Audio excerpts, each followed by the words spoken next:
titillate the juices. You know what? Woo! Right now. Woo! Woo!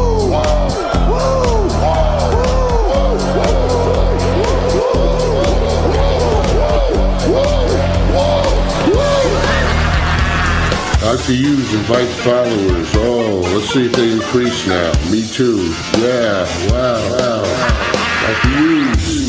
Mock-ass mock. He's a great podcaster. Trick-ass mock. Acknowledge me. We coming for you, nigga. Fat! Yeah, Dr. Hughes, here we go. Keep plugging yourself, that's cool. First up, a man whose looks will serve your inner needs and desires. Dr. Hughes. Oh, yes, Dr. Huge. Once again, every Saturday, 3 p.m. Where is everybody? Where am I? Here we are. Right here. Professionals, killing it as usual. Yep. Shout out to everybody listening today, live on YouTube, X, and Kick. Why not Kick? You know, we're getting all kinds of fans on Kick. They speak only Spanish. They had no idea what we're talking about, but they watched. That interesting here, folks. Yep. Only Spanish, huh? That's new to me. Yep. We got all kinds of fans all over the world, especially in England, you know, where we go late night sometimes for them. But right now it's 8 p.m. over there. This is like prime time. Everybody in Great Britain should be watching this. The greatest of the Britons, right? Put us over there, people. Some of my biggest fan base is in Nigeria. They love me over there. I don't know. Yeah. They're trying to steal your credit card information. That's probably why. Yeah. Watch out for, maybe it's Obafemi. Mm-hmm. Probably is. He's probably the head of a ring to steal my money. Good luck. I don't have any. He could play that on TV, that Obafemi. Imagine you get to the kingpin of all the identity theft, and it's him, like, what does he call himself? The ruler? Yeah. On a throne with all kinds of credit card machines and money spinners and all that stuff in front of him, like Scarface. I'd believe that. He's the ruler of the scammers. Mm-hmm. There's so much to talk about, Sleaze. We can go on for days about any of these wrestlers because there's a million of them. We can go on for years about every individual show that's out there. I mean, WWE has several of them. Now we're throwing Unreal into the mix. I'm not watching that. I'm never going to watch that. I'm just listening to other people kind of like talk shit about it. But have you caught up with any of that Unreal, Sleaze? I think I watched like an episode and a half, and I'm like, all right, I get it. It's everything I like, to be honest. I like all the behind the scenes stuff, but then there's parts of it that are super annoying, like the writers. It's like, who the fuck are you? Like, I want to see interactions with the wrestlers backstage and Triple H, but then they throw in like the corporate guys, and it just throws me off. So I don't know. I'll probably continue to watch it, but it's not like I'm jumping to see it. Like, I'll watch it if I hear, you know, X-Pac is back as a creative guy and he cuts Michael Hayes' ponytail off again and, you know, pastes it to the locker room door for everybody to see. Like, things like that. That's what I would watch. Like, real people getting pissed off, pranks and ribs. Right? We don't call them pranks around here, guys. They're ribs. We're ribbing them. Ribbed for your pleasure. And how is everybody, Paladin? I don't know. Or I can't speak for everybody else, but how is everyone? They're probably all right. But over here, it's terrible. Terrible. Awful, horrible. They always say don't do this type of content. They tell everybody you're doing great, even when you're not doing great. We don't do that here. No. Everybody's fucking miserable around here. So, that's not real life, kids. We're not going to sugarcoat shit for you. Yep. Things suck. We're still getting a couple subscribe. I think we've gone to 2 subscribers a week, Sleaze, on the YouTube. You know, we're really trying to pump that thing up. Here's another story. TikTok. I know everybody loves hearing about the TikTok stories. They won't even let me apply now So every time I go to apply, it's like, no, you got to wait 7 days. You're suspended for 7 days. So they just keep suspending me for 7 days. I don't even know why. It is so strange because I see so much crap on there that I'm like, wow, I'm totally surprised they let that on here. You know, so I'm not getting that from TikTok. I'm blowing up on TikTok for some reason. I'm getting like 2 followers a day. I don't know what it is. God, it's just, I put Moxley the 13th on there, and they're like, that's good. But you say something so trivial, and they're like, no, you're suspended. Crazy. They tried to take down a comment of mine because I said Portnoy stinks. I actually went out of my way to appeal it. I click all these buttons and things, just to be like, are you serious? And they were like, okay, we'll let you have this one, but you still can't go live with your show. We don't want people being funny around here. That's misinformation. Yep. That's what it's got to be, that we're funny and it's misinformation. I'm going with that. Now I understand. Yeah, a lot of truth is said in jest, and I think they get that. That's what I think.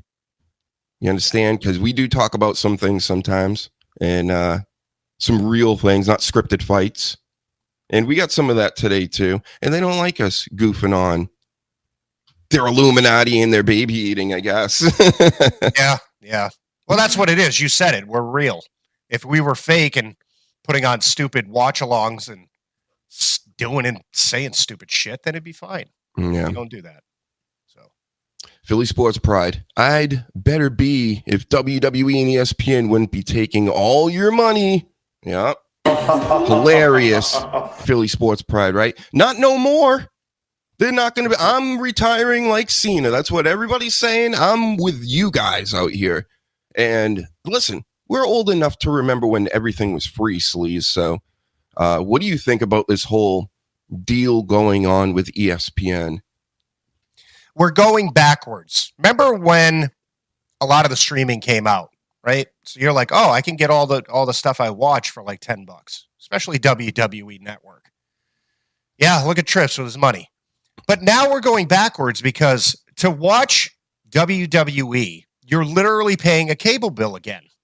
And my big concern was, okay, so I like football. I'm not so much into watching MLB, NBA, golf, all that stuff. So I'm going to pay $30 a month, right, to get one thing out of several things to watch, just like I did when I had, Comcast cable, where it's like I watched 3 channels, but they gave me $150 and they charged me $200 a month.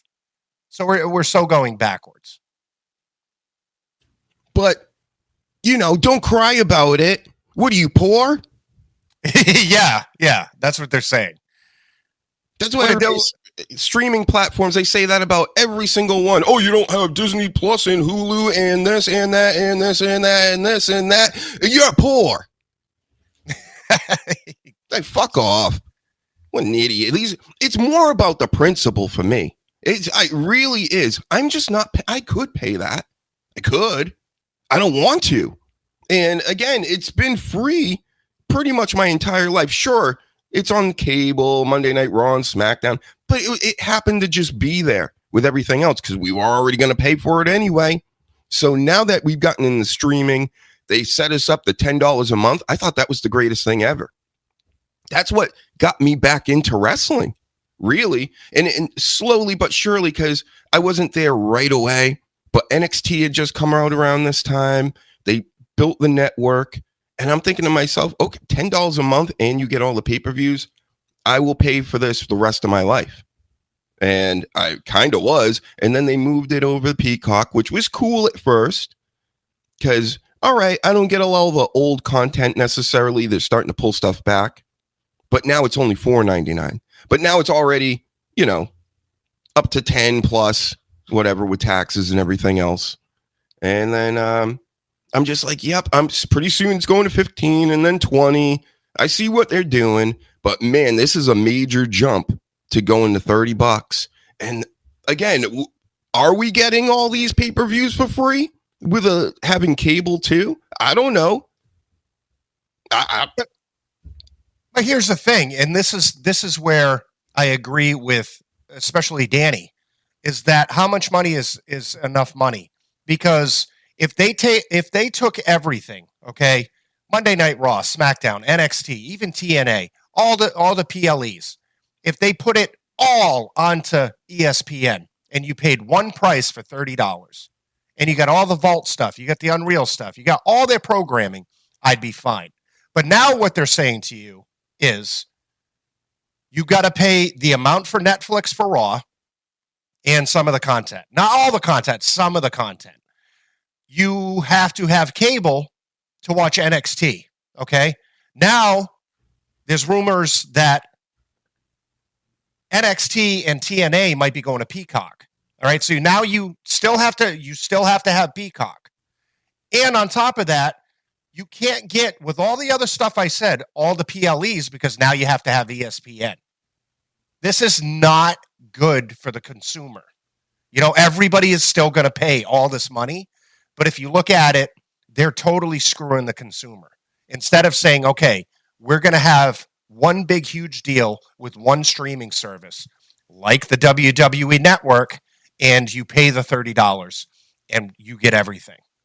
No, you have to pay the $30. You have to pay the $15 for Peacock. You got to pay the $15 for Netflix. You have to still have cable to watch NXT. It's ridiculous what they're asking. And if you want to go to the live events, it's going to cost you $1,000. Crazy. They're pricing me out. Yeah. It's kind of what football's doing. Also, they've stretched it so much. So we're talking, you got wrestling every night of the week. Monday's show, Tuesday's show, Wednesday's a show on Tubi, that Evolve show, which I would like to watch. But again, where's Tubi? What's Tubi? I have to pay for it? I don't know. I'm not doing it. And then Thursday, they take a day off. They come back Friday with SmackDown. They usually have some kind of PLE or an NXT special or LFG on Sunday night. Now you got the Unreals on top of that, and it just goes on forever. So there's so much stuff. And just like the NFL, where now all of a sudden we're getting strangely like Wednesday games and Thursdays have been around for a while. That sucks too. Thursday games are what? Bret Hart? It's the shits. Total shits. Always have been the shits. No, I've never wanted to watch football on a Thursday. It's just bad football. You're giving these guys no time to recuperate and get their faculties together, set up a game plan, and go up against another professional team in a couple days. That's dumb. So, yeah, all the player safety stuff is total horseshit. They added another game. And I'm already kind of getting tired of I'm a football fan, but I get tired of football by like week 12, 13. If my team's not winning and doing something, I'm kind of not really that invested. So you add on another game, you got more playoff games, all this gambling. It's on every fucking day. And that's what wrestling's doing now. It's on every day, and they're splitting up. Oh, you can have this game on this service, and you can have that pay-per-view on that service. And they're just trying to extract as much money from us as possible. And as adults, Sleaze, we can see this. Like, it's very clear that this is about extracting funds from people. And just based on that alone, I'm not doing it. Yeah, am I poor? Sure, call me poor. I don't really give a fuck. I'm not paying them because to be cool? You guys are idiots. No, but like you said too, it's not the fact that you're poor or anything like that. It's the principle of it. Mm-hmm. Like I just laid it out. It's like I don't want a subscription to 15 things just to get one product. It's ridiculous. It's a money grab, and then on top of it, so you're watching SummerSlam, right? So there's like 10 to 15 minutes in between each match, okay? That is all commercials. And then you go to the match and you see Slim Jim, you see all these fucking advertisements all over the place. It's just, it takes away from everything. You see what they're doing if you're smart. Yep. Cover your children's ears. I'm about to get really mad now that we're like getting into this more, because I'm quitting. Like Disney doesn't do any good for anybody. Disney can suck a cock. Yeah. That's what they can go do. They destroyed right? my Star Wars. So They destroy everything, Sleaze. That's what I'm saying. So Star Wars is a license to print money. They have that license, and what do they keep doing with it? And sure, there are people out there that go, oh, it's still good. It's still good. Listen, when you have an IP like a Star Wars, you have the Marvel Cinematic Universe, and you manage to get people to not like it. Yeah. You suck. And it's like you're doing it on purpose because these are layups. These big ass companies with all this money and all this creative talent and whatever, supposedly, and this is the shit that they come up with. And what do you think's going to happen now? What do you think's going to happen, Triple H? Yeah, that money's going to look pretty good in your hand, and you got new watches and stuff. But guess what? Wrestling's going to die. And that's what I foresee. That's my prediction. It is not necessarily like die. It's so big right now. It would take many, many years. There's plenty of marks that will pay whatever for all this shit. And they're going to get milked till like they're in the poorhouse, really. We're going to get a whole generation of new homeless people, all because of TKO and WWE. That's what I predict. I mean, these shirts cost money, bro. Where's my logo? Got to show off the logo. Gross. The way the entertainment business is going, and I'm hoping generations are going to get wiser to it and smarter to it. And I'm really hoping they're going to, like WWE and Disney and all that, they're going to start dying. You know what I mean? And you know, what's after that? When you sit there and monopolize things and people are starting to realize like, oh my God, I can't enjoy this because it's so commercialized. It's so this, so that, I'm pulling out. Like you just said, who's a diehard fan of this product, you're saying you're pulling out. And I'm saying to myself, like in the chat, I'm totally just unclear as to what this deal is right now. Is it they're going to do, maybe somebody explain it to me. Are they going to do an ESPN separate app that is $30 a month and then you get the pay-per-view, the PLEs?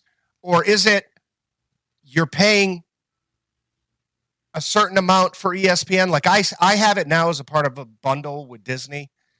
Are you going to pay extra? Like, are we going back to pay-per-views where it's $30 for WrestleMania, $30 for SummerSlam, $30 for this?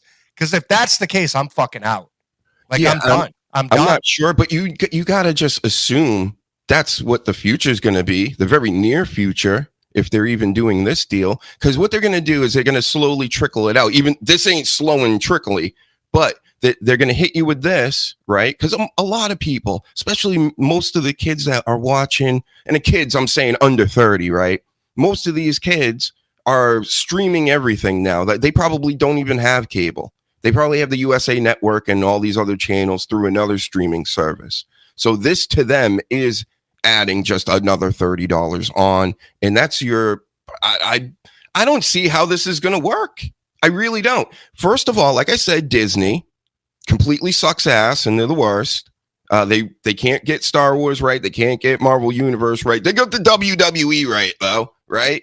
Just like ESPN. ESPN, I used to watch ESPN all the time growing up, all the way up until about the debate shows. And then I would watch the early days of those with Skip Bayless and Stephen A. And then it just turned into clown world like everything else. Now it's just full on nonsense and just ass kissing, and LeBron James is the best and he does no wrong. And look at Bronny James scored 2 points the other night when you got Nikola Jokic over here. He's a big fat white Serbian guy. We can't talk about him. He's too good and he's too fat and white. So whatever, you know, I just can't deal with this world anymore. It's just getting worse. And I'm not participating. I'm very good at just going, nope. No, like I'm just not going to do it. And I already know I'm not going to do it. Even with, say they go, all right, but you'll get free this and free that. I know that's to suck you into buying more shit. That's what the video games, all that, they all do the same thing. You think you're buying something. No, you're buying like half of it. And then you got to purchase the other half here and there for life, brother. That's how their model works now. You pay for life, brother. And that's what WWE is asking. You know, it's like, okay, so you can get half the product here, a quarter of the product here, another quarter here. And for them to have the balls, honestly, to do the same stupid thing that Tony Khan is doing, where you could get the subscription to Max and get their stuff, but every pay-per-view is $60. It's a dumb model. I don't get it. I don't get it. None of us get it. I don't think anybody's. I'm reading a lot of these comment threads. There are a few people here pushing back. Oh no, it's not that bad, and everybody's just poor. And blah blah blah. It's like no. It ain't that, bro. I ain't poor. People, especially these days, you got to be kind of frugal. You know, like you, sure, you like things. You got hobbies. You're into stuff. You may be like way into wrestling. Guess what? There's a ton of other wrestling going on. You could just easily look at that. You know, like instead of just giving, of course, too, WWE this year hasn't been that great. They've had their moments. There's been some good SmackDowns and Raws, better than the last 5 years of the Vince era by far. But as far as when it comes to just what they're doing now, and you want me to pay more for what? Cody Rhodes getting his title back, Sami Zayn getting over on Karrion Kross, and you just like leading us on, and a bunch of other like storylines and things like John Cena being heel and now he's not. You know, Travis Scott, Jelly. Now we're getting Jelly Roll, and okay, I don't even mind Jelly Roll as far as that position as a celebrity being in that spot, but we just don't need this right now. I'm not paying for Jelly Roll. Look at him. Yeah. Mid-match, snot all out his face. Had to wipe it off and then touched Randy Orton and everybody. It was gross. Right. $30 for that? I doubt it. So, yeah, I get it. Jelly Roll sounds like a great guy. He wants to be brothers with everybody, dude, and all this stuff. He even said he wanted to lose that match on purpose because he's like, the celebrities just come in and they win, and it gives me a reason to come back, and you know, all this stuff, and that's all good and everything. I'm just saying, TKO, settle down, bro. WWE, Triple H, settle down. Remember months ago on one of these streams, I was talking about how corporations, I think they're just stupid. Like if your only vision is money and making money, and that's all you can see, a lot of businesses get to a point where they're just looking at money, and everything else that gives you the money, like they don't focus on. Do you understand what I'm saying? Like they're so focused on the profit margins that the actual thing that brings them in the money goes to shit. Like that's basically what Disney does. Because they're such a big company, they just want to make more and more and more faster, or else it's, you know, it's the shits. It's the shits. And I say no. I don't. That's the wrong way to look at business and everything. Because how much do you need at the end of the day? If you're creating art of any kind, how much money do you need? Right. Well, art is dead. You know what I mean? Go. It's dead and gone. And that's exactly what WWE is doing right now, is that the investors and the board of directors, they sit there and say, okay, this number is that, we need to move this and that. There's more of that going on than the bullshit, honestly unreal fucking show that they're putting out, saying, look how much we put into our product. That's just a fucking curtain for the Wizard of Oz. You know, that's behind it, sitting there counting their money and saying, how much more can I get? Mm-hmm. Nick Khan had said this week, he's confident fans will follow. Oh, yeah? Again, not this one. Been watching all this shit for the past 10 years pretty straight, like with doing the show and everything. I'm watching highlights. I'm going to go watch highlights. I can do a whole lot of other things other than give you guys money. I just can't. So I can go give other things money. That's the thing too in this day and age, especially with me and SmackDown. Like A, I work, and B, I don't have USA Network.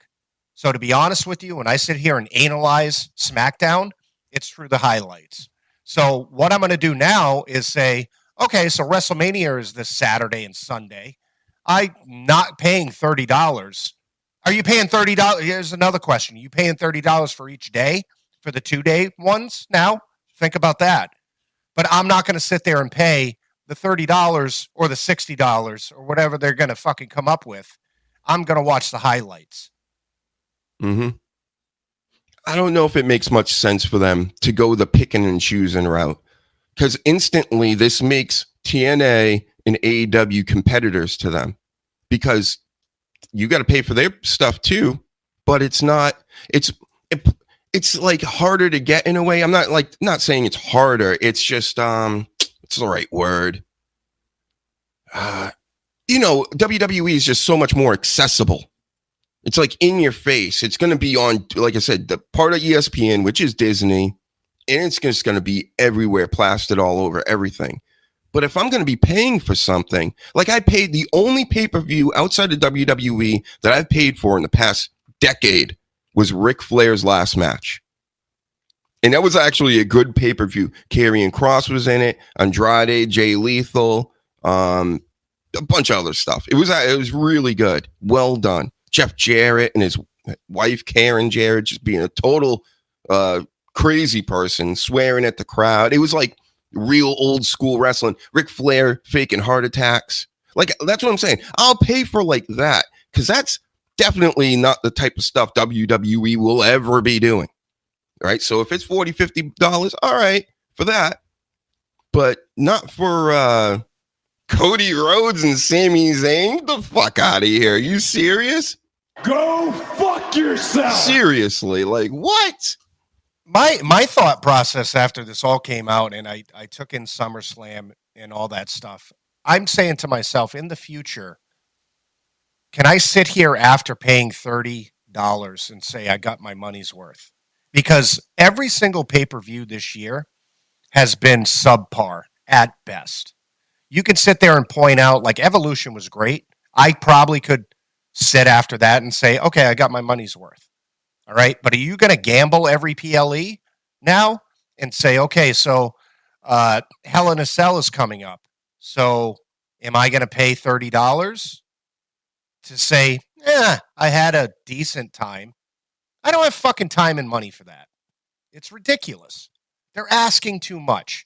And if Tony Khan was smart, and he's not, and it's aggravating, he would capitalize on this so hard right now. He would say, okay, so they want a money gouge. I'm going to sit there, and I'm going to get a deal where all of our stuff is in one entity, okay? And I'm going to counteract what they are doing. Everything that they're doing wrong, I'm going to do the opposite. I'm going to get a production team.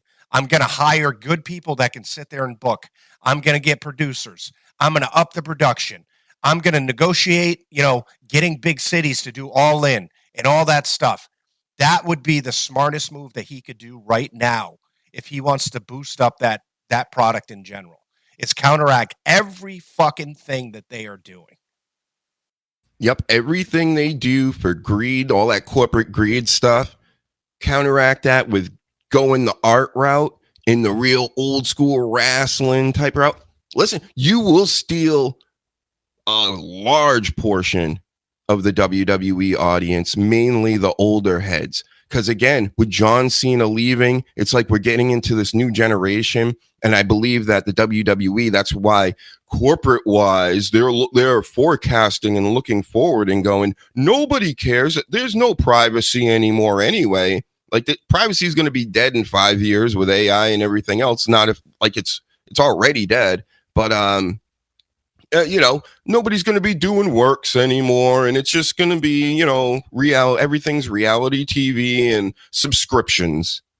And then we can get everybody to pay a lot per month forever. And AEW will be over here going every once in a while, hey, $50. I'm there, Tony. Just make it happen. Like, stop me. lean into what makes wrestling great. I think you do it a little bit, but you could do it a lot better. Just button it up, brother. Yeah. You know what I mean? You don't have to be corporate like WWE, but go attitude. They should be reaching attitude era by now. That's how I feel. With all the blood and all the guts and all the crazy shit going on, they should be capturing at least one character. And maybe that's another thing. They just need to harness in and go, these are our five. This is our Taker, Triple H, Rock, Stone Cold, Mankind, whatever. These are the guys. And then just fucking go all out with it. And I believe, too, like, it's calmed down a lot. I think, honestly, I'd like to believe that somebody, maybe not even Tony Khan, or maybe Tony Khan, pulled these guys together and said, hey, stop taking jabs at WWE because it's making us look weak. And it is. You're sitting there talking shit and all this stuff. All it's doing is putting eyes on the competitor. The way that they need to start talking shit, okay, is for them to sit there and get the information of ticket prices, of the fact of everything we just said, where you're going to have $30 for ESPN and so on and so forth, and say, hey, we are real wrestling, and prove it. Okay, have good storylines and all that shit. Less of the stupid, shit in the back and the forehead fucking stabbing. Say, this is where real wrestling is. Okay, so SummerSlam cost $400 a seat. Okay, so come to All In because guess what? We're only 200. We're only 100. Okay, you could say, hey, we have this, they have that. Compare and prove it. Say, hey, if they're going to charge $30 for a PLE, we're only going to charge 20. Mm-hmm. Counter advertise against them in the most productive way you can. Yep. If they promoted that too, almost like the Kid Rock thing he did back in the day where he's like $20 a show. And then shows would be packed. It looks good for the cameras and his social medias and the promotion and everything else because a bunch of people are there. And they still sell merch. They sell drinks at the venues, and the venue, everybody makes money, right? Everybody has a good time. And that's what Tony Khan, exactly. Oh, they got 400. We do 200. And not only that, we're going to promote it. And you know what? If they're going to lose money, you're losing money anyway. He's a billionaire. They can. At least now everybody will show up, and then you can slowly increase the prices to, help out with your profit margins. But you know that it's not about this, Tony. But that's how AEW was in the beginning, because the product at WWE was getting so bad that AEW came out and said, hey, we're bringing it back to basics. And you could go to a show and it didn't cost you an arm and a leg. You had a good time. They started off with good intentions, good stories, good wrestling, really good wrestling. That counteracted the other product. And they need to go back to that. Instead of sitting there saying we're the best in the world, prove it. If WWE is charging $50 a t-shirt, charge $30. Mm-hmm. You know what I mean? Like, everything is better here, cheaper. It's for the common man. It's not for a corporate juggernaut that's trying to monopolize and push us out. Don't do the childish shit where Ricochet comes out and says, I'm better than Io Sky, and doing promotional videos at a fucking airport down the street from a WWE PLE. Get smarter. Become a businessman, Tony Khan. Instead of sitting there like a child saying, well, I got billions, I could do whatever I want. Like, really, really put a time, effort, and all this stuff into your product, and you could chip away at this thing. You could. Oh, right now, especially like the rest of this year leading up, like WWE will have to, I think, go one of two routes. Either stake the course and all this with whatever they're going to do with their PLEs, and you can buy this one or that one, or they can just go, hey guys, no. It's all free, bro. Don't worry. It's all free. It's cool. Don't worry about it. Because if they don't do something like that, and it actually does cost more money even after the $30 that you're paying in, and it's just, AEW can make a killing right now. Yeah. This is the time. The end of the year, going into Christmas, the New Year's, John Cena goes away. The whole old generation of wrestling fan or older are going to be what? Getting into this new stuff now? Or half the price, damn near, free compared to WWE as far as going to shows and merch and everything else. Just go to AEW. Yeah. They got they got 2 shows a week. That's all you need. Right. That's it. It's less time investment because that's a lot of what people are complaining about. It's the cost and it's the time. Mm-hmm. And, you break it down, it's every fucking day besides Sunday that you have wrestling. But out of WWE, and I include TNA with this, okay, it's 4 out of those days that you have to invest in WWE. And now they're saying, well, you got to switch fucking channels every goddamn day and pay every fucking day for all of our product, where WWE, AEW, like you said, has 2 shows. They have 1 pay-per-view. Is it a month even? I don't even think they have the monthly shit that WWE is saying. They're saying we're going to build up. They need to build up stories that lead up to these, every 2-month, 3-month pay-per-views, and then say, like you said, it's free. You know what I mean? Come and enjoy because we have good shit. Crazy. It's crazy. Tony Khan needs to get his head out of his ass and out of his whatever the stuff goes up his nose and do this. Nick Khan too. I mean, I really don't believe this. Like, I'm pretty good at trends and stuff. Ever since I was a kid, I understood entertainment on TV and just media as far as like these things go. I just don't see how this works unless I'm just not hip to how many WWE marks are out there. I'm one. I've been watching WWE forever, right? But it's just, it gets to a point where you got to put your foot down and go, no more of this.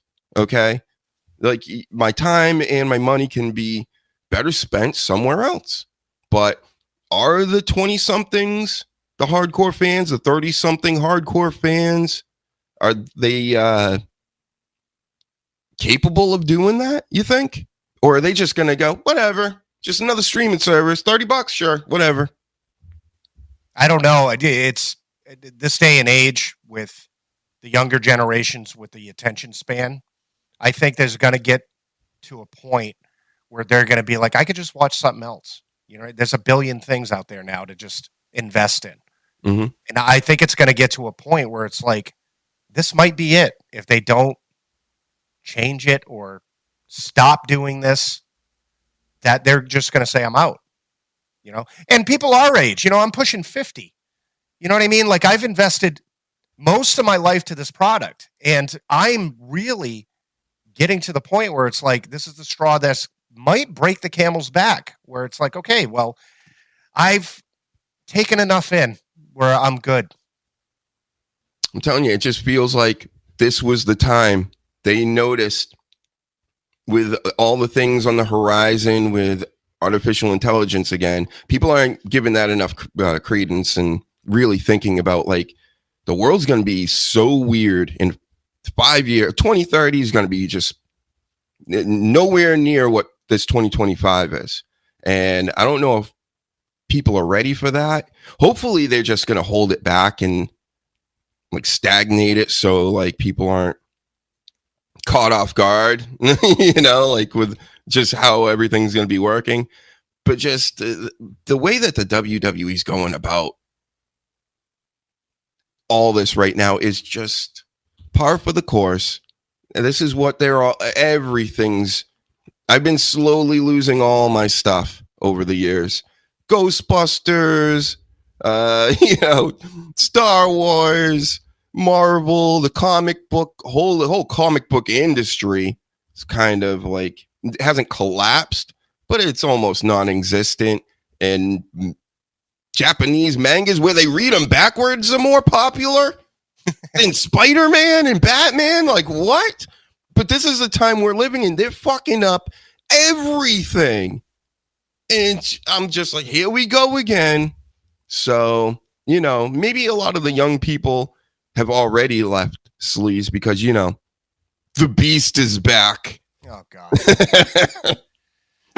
No, No, but just to finish that conversation off, I guess you said it perfectly. It's too much. If they trickled in things over the course of, let's say, 5 years, okay, it might be easier. But it seems like every other week we're getting punched in the face from this company about stuff where they're like, okay, so it was Netflix, all right? So, and then it was, okay, so these sponsors, and then we're going to start putting them on the mat. And then you have Unreal, and then here's another sponsor, and here's a fucking personality, and here's this. Oh, all of a sudden, ESPN. Stop. It's fucking overload. It's too, like, they just put out their earnings, okay? They're on track to make like $3 billion this year. You're doing okay. You know? Not good enough, right? We need more, faster. And then we can impress all the bankers, right? Sleaze? We call them bankers around. We call globalists. That's what Alex Jones has been saying forever. Who else can we impress? Well, baby eaters. That's what we call them here.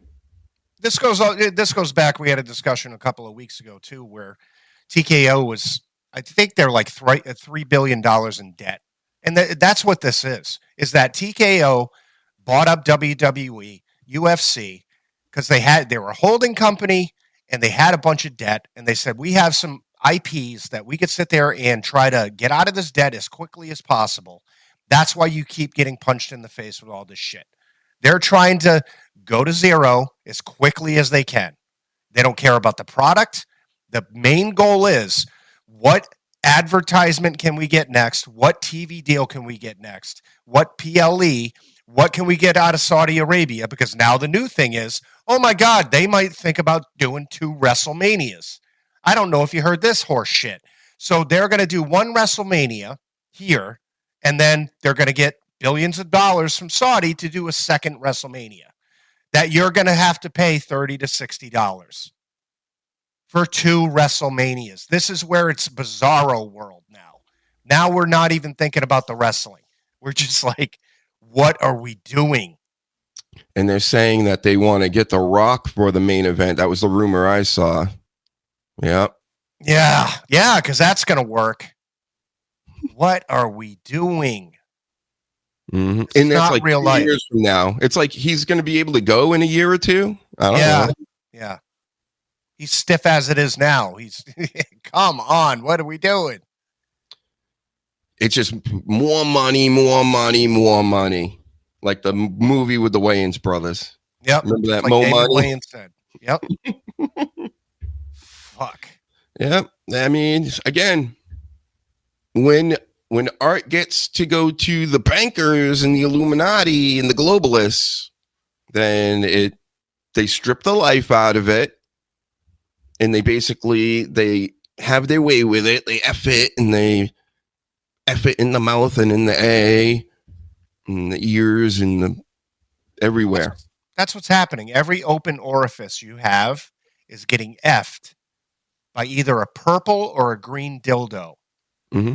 By WWE. They're doing that to the companies that you love. Remember the little family companies like WWF. Family company. No, they've been taken over. They've been given the business over here. Right? Where's my sounds? That's what it sounded like when TKO took over WWE and started having them put like, you're gonna take more Slim Jims. Yeah. We need to meet bottom lines and profit margins, and we need to diversify our bonds. Oh, diversified. Yes. That's actually Nick Khan. Dropping fucking loads. Dropping fucking loads. That's when ESPN and Disney called him and like, we'll give you, what is it? $1.6 billion. Dropping fucking loads. Oh, I'm sure everybody's going to follow us over here because they're on a high right now. Delusional. ESPN even made him a sandwich after and everything. They're like, oh, this is the best. Mickey Mouse brings it in. Here you go. You got Peacock as the cuck. It's like, oh, we're still getting money too. Yeah, we're milking this John Cena bit, right, guys? Yep. Yeah. So disgusting, all these people. And you know they're doing it behind closed doors. All these companies. The Peacock logo, the Netflix logo, all the logos. Just making noises behind closed doors. You know, in the beginning, when you open up Netflix and the end comes on, and it's like, ba-dum. It should do that, but at the bottom say, drop it. Yeah, just like this. Big boom. You go, oh, that's what we're doing now? And it's just Nick. Yep, just be honest. Nick Khan's face, like, you know, looking all Cody Rhodes style over here. Where are you, Cody? I never get rid of you. There you go. Yeah, you have that with the end that comes up, ba-doom. Drop it. Oh, yeah. Fuck. Oh, dropping fucking loads. If only the podcast crowd could see that. You just picture Cody Rhodes about to be pile driven upright. Yep. And then you don't even go right into your programming. It just goes right to a Slim Jim commercial, then a drumstick, and then Wheatley vodka. Prime. And then it goes to a match that gets cut off by another, you know, Hogan's American beer. We're going to do some WrestleMania contests in the next couple of years. We'll maybe throw some parties instead of like bobbing for apples or whatever in Halloween parties and stuff. We can have, how many Prime bottles can you fit in your ass? How many Slim Jims can you hold in your mouth? Can you take the long one all the way down? And if you win, then you might get night one WrestleMania tickets or something. But then you'll still have to pay like half of it, which will be like $10,000 maybe. Mm-hmm. Get helicoptered by a drumstick. It's coming, guys. I'm telling you. And then on the flip side, again, the Beast is back. And many of the kids, all the uninformed people and all this stuff, they were so upset. This was them online. They were screaming out in pain. Like, oh, Brock Lesnar, he did things. He did stuff. And it's like, actually, I believe it was the lady who's alleging all this stuff. She sent him a picture of herself. Was it urinating? Sleep. Yeah, pissing. And it was kind of like, you want some of this? And he was like, not really. Yeah. The underlying story of this is that Vince McMahon said, hey, I got this fucking broad, pal. And then Brock entertaining him, right? Said, oh yeah, you got this fucking broad. And he goes, yeah, I could have her send you a video anytime. So Brock just entertaining again, knowing that his boss is mentally insane, right? Goes, yeah, why don't you, I don't know, have her send me like a piss video, right? Which I think is all like, what the fuck is up with this guy? So then Vince, in a serious manner, goes to, what's her name, Janelle or whatever, and says, hey, I know I crapped on your chest, but I got this guy, Brock Lesnar, that I'm trying to re-sign. Can you send him a piss video? So she did. And Brock was like, I can't believe that happened. And that was the end of it. He didn't do anything. Mm-hmm. The end of it. I mean, I don't understand why everybody holds these ladies up on a pedestal like, oh my God, abuse and all this stuff. It's like, clearly she's involved. The same stuff with Diddy and the Cassie lady. She's involved with it. Why couldn't she say, I don't want to do this? The first day it occurred, when somebody's like, I'm going to shit on you, I'm going to piss on you, I'm going to call in the Punisher to run trains on you and stuff like that and be the orchestrator of it, the Punisher, right? This guy they called him. And you go, okay, sure. Yeah. That's on you. That's on you. How is everybody going, no, they're poor little babies. They just didn't know any better, Sleaze. Oh, fuck off. You're an adult. I'm sorry. And that's why a lot of the Diddy stuff is getting thrown out. It's because the judge is basically saying, like, okay, so I saw all the evidence with you and whoever the fuck her name is. And yeah, you guys are just freaky. Like, there's nothing illegal. You consented to it. Mm-hmm. And that's what's happening with Vince. And that's why this case is still dragging on. Is that they're saying, well, you participated. All right. You could have said nope. And then you could have came to a lawyer and said, hey, this fucking weird 80-year-old guy is telling me to piss in a video and he wants to shit on my chest. I think there's an issue with that. But she said, nope, bring on the crap. Let it drizzle down me and I'm going to make a pee video for a fucking... There's no story that I saw that rebuked the other story I've seen that it's just basically she stopped getting paid.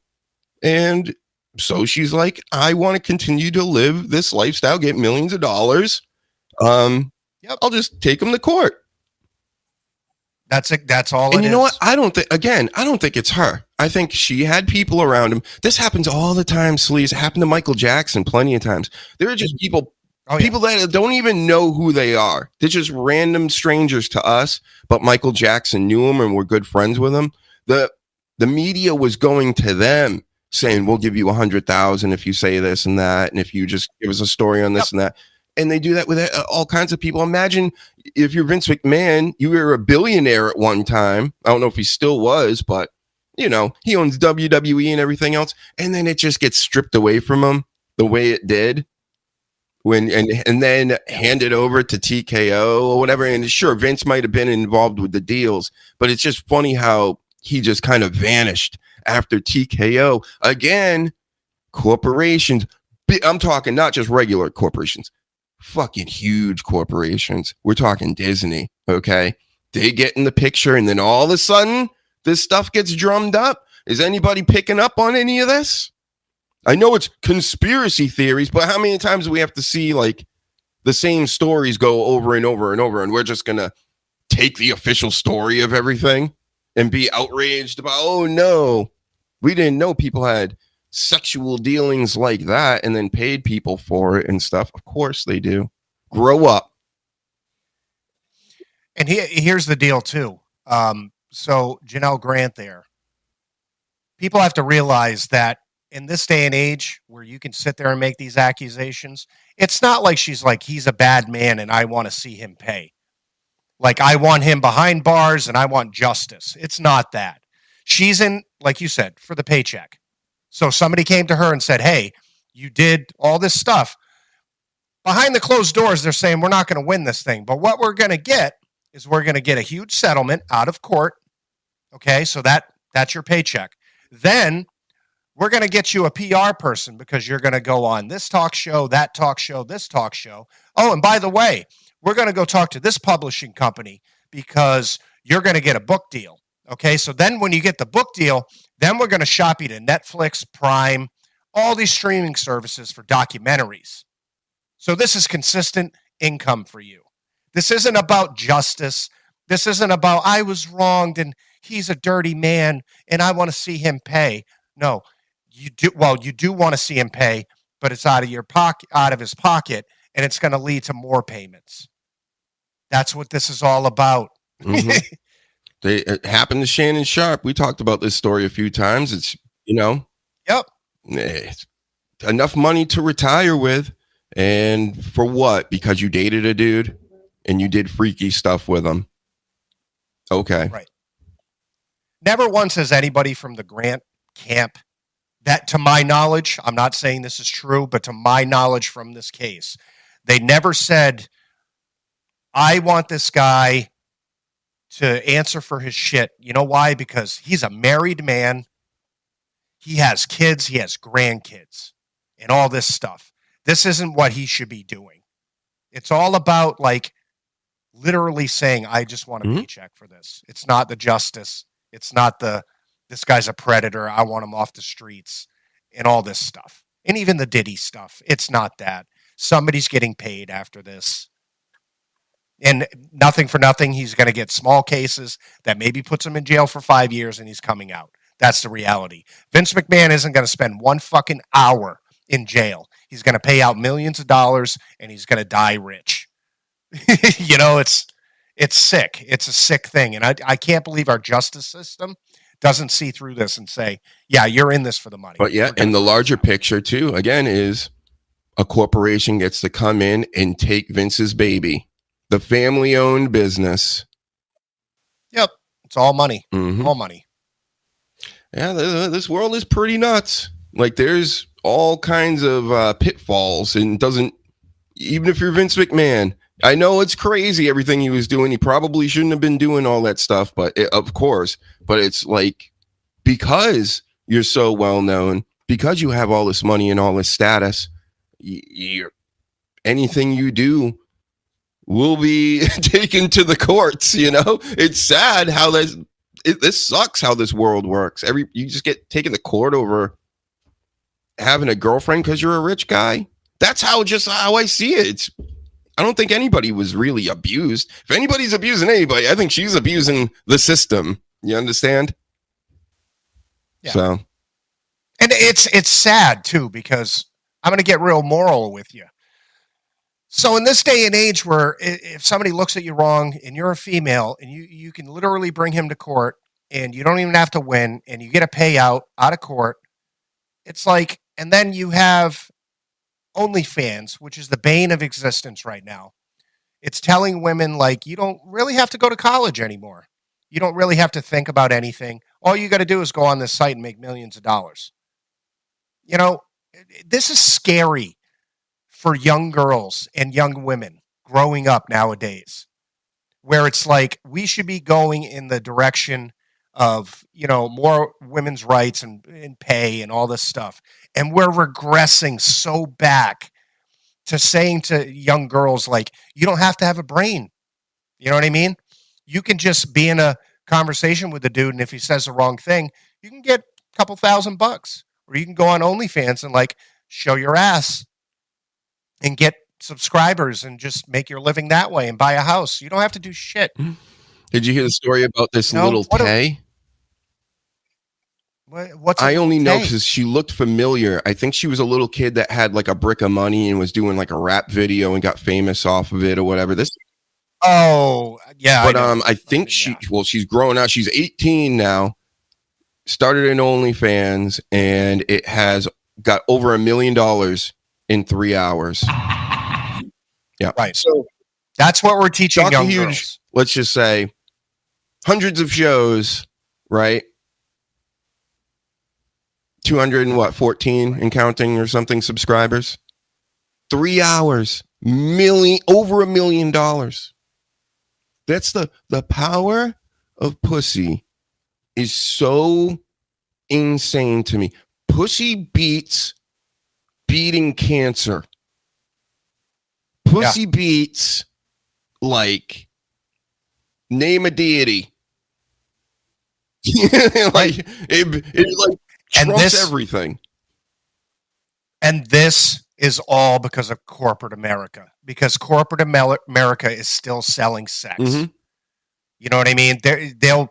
You could watch a PLE and they'll say, "Oh my God, the women's evolution and this and that and blah blah blah." Behind closed doors, they're like, "How much sex can we sell from these ladies?" It's still that, and it's worse than it used to be.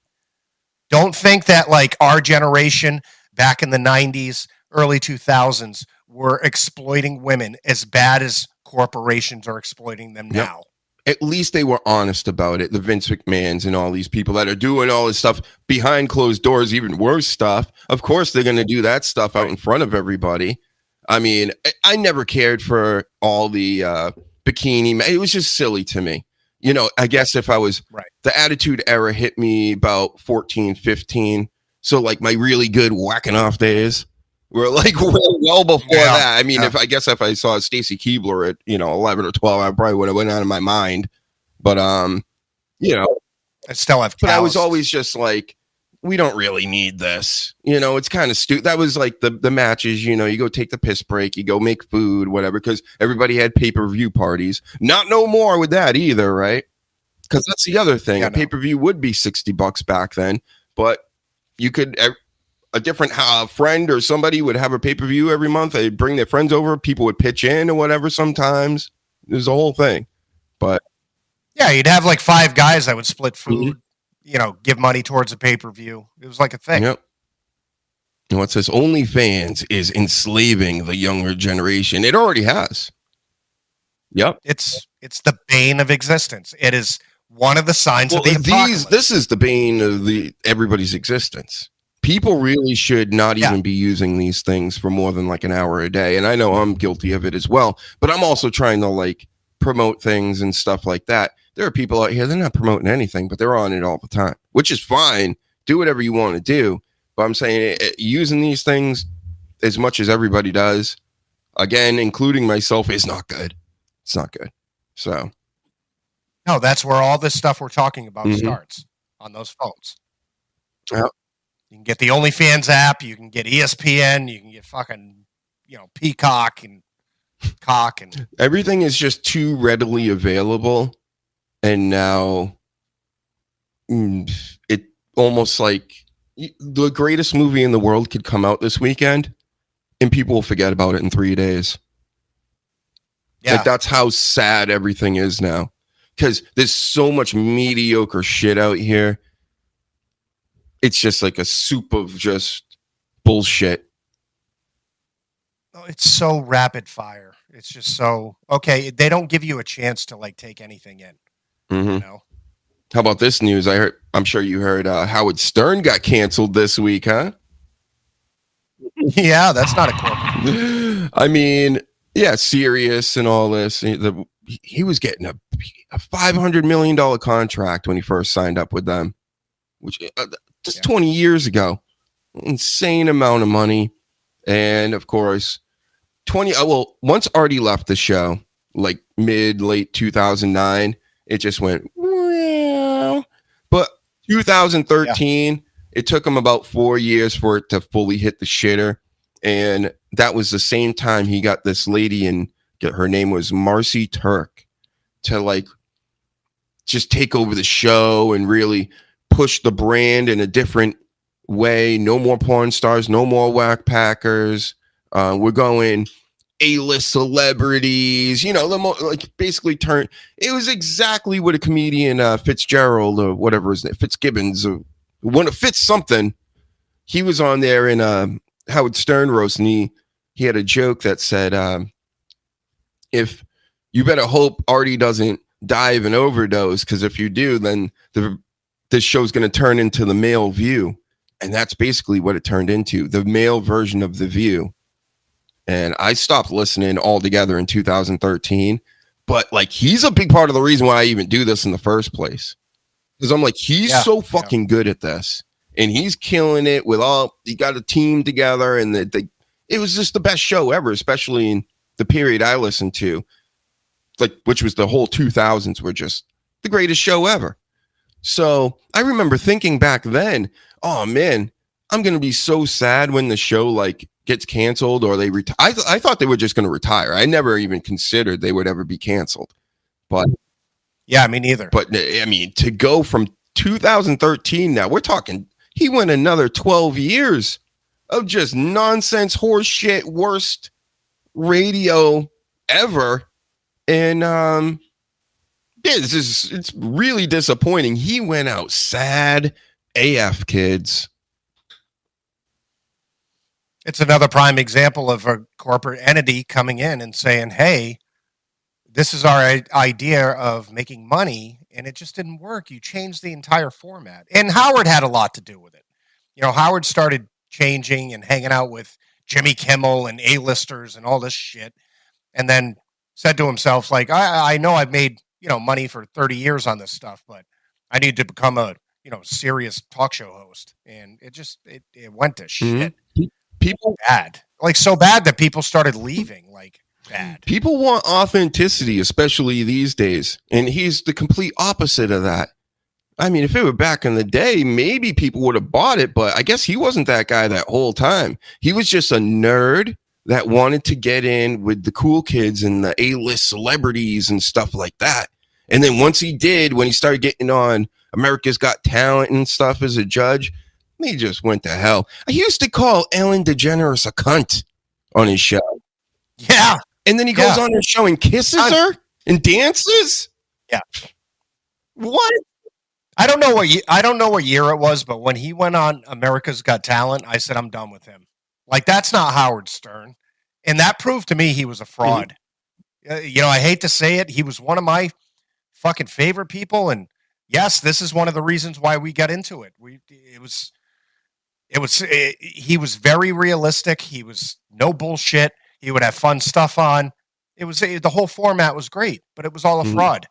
And it's sad looking back at it. I used to play video games back in the Xbox 360 days. Everybody was racist. So I would have a few racist friends on there. Like, I don't even care. Like, it's just like, if you're racist, it's just, to me, it's not even a big deal. And it's not even like hatred in the heart thing. I don't need to get into it. I think we all understand. But I remember one day I'm like talking about Stern or whatever, because I always had him on in the back. And he's like, why do you listen to that Jew? And I'm thinking to myself, why not? Like, because he's hilarious. What are you talking about? Like, I don't hate anybody for being born, like, it just happened to be a certain type of person. Not even, you're a person. So I used to always laugh to myself and be like, bro, like, you're nuts. And by the way, it's like these type of people, right? They can't stand Jews, right? But then they worship Jews. Make that make sense. How does that make any fucking sense, everybody? I think this is why they kicked us off TikTok, because I think we just make too much sense. Like, isn't that logical? That's what it is. So you're going to be a Christian hillbilly and you hate what Jesus was? Right. Okay. Exactly. And Jesus is... Makes sense. And you think Jesus is God. All right. Got it. They put a lot of thought into that, Sleaze.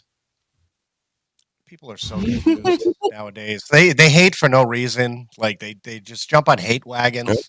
They probably never met a Jewish person in their life. They don't know anything about them. They're just like, well, everybody hates the Jews. I didn't know what one was until yesterday. Yeah, me too. I thought Howard Stern was Italian, like he used to say. Remember when he was half Italian, right? It is sad, like you said, because I saw the news and I'm like, I had to think to myself, holy shit, he was still on the air, first off. And then I'm like, wow, I never thought it'd be a cancellation. Mm-hmm. I thought it'd be like, okay, we're having our last run.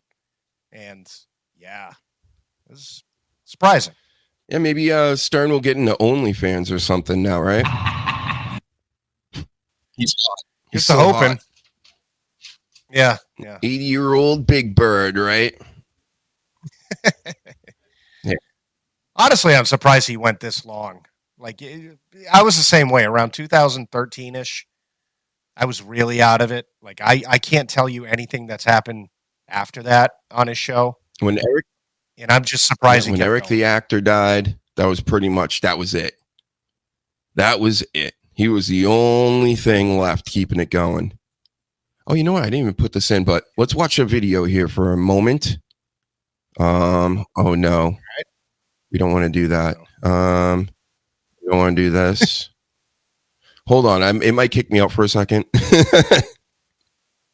All right. We're doing it live, folks. We got more crazy I got more crazy stuff for you to see. Is it going to let me do it or not? What the frig? What the fuck? All right, this is the live. I'm on the other screen now, and let me try this. Oh, you're bigger. No, it's going to get rid of me. What the fuck? Okay, let's try this. Oh, geez. Now I'm big. All right, it's not going to give me more than 2 screens here, so I'm going to have to do it like this. Hold on 1 second, folks. I don't want to. Oh, boy. I don't want to replace myself. Hold on. We're going to do it from the top. Here we go. There we go. Screen. Oh, no. I want to go to screen. Oh, Jesus. Here we go. We're sharing it. Boom. I'll just bypass this. I'm going to delete that now. I don't want to ever touch that again. All right, listen to this guy. Now, Ray J, the only reason I know him, I think he's Brandy's brother. He had a reality show in the 2000s, around the Flavor of Love time. I saw a few episodes of it. All I remember is a chick with a panther on her face. Mike Tyson. And she lasted to the end. He was all into her. But listen to this guy. This is on Cam Newton's show, who's also a New England Patriot, by the way. He dresses ridiculous. There's something going on there, too. But anyway, we're talking about Ray J. Check this out. Kai got mad because I told Kai I want to take a shower with you and stream with you at ISO speed in the shower. What? Yeah, bro. I'm like, bro. I'm like, I want to take a shower with y'all niggas, too. They like, yo. Hold on. What's your sexuality? Just ask me about Amber. I'm asking you. I have shout out to the gay agency. I shouted out to the gay agency. Actually, the gay agency's here. Dumpin' D, The Rod. They're the CEO. Do you play both ways? Come on, bro. I ain't never played both ways. Okay. I think that's important to mention, because Not really. when you say you want to shower with another man. Think about it like this. People's sexuality. Why? What does that matter? It does not. That's Then what why? But why ask the question? Because it's just like the question that I asked in regards to you saying that you're not a brother. No, not you. Okay. I'm talking about in general. Like, why ask the question of what actual whole are people enjoying? That's what we're asking. Because somebody could be an ear fucker. What is they're not gay and they're not straight. They like fucking ear holes. Who are they? We call them the sleaze.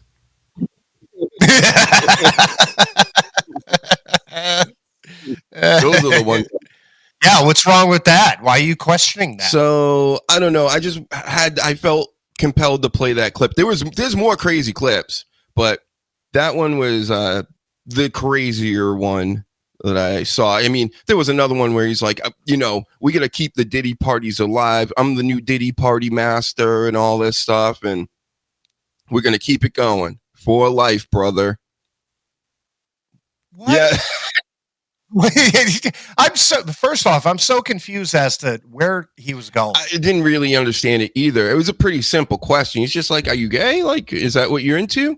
Because he's like, I want to be in the shower with you guys too. I show speed, of course, right?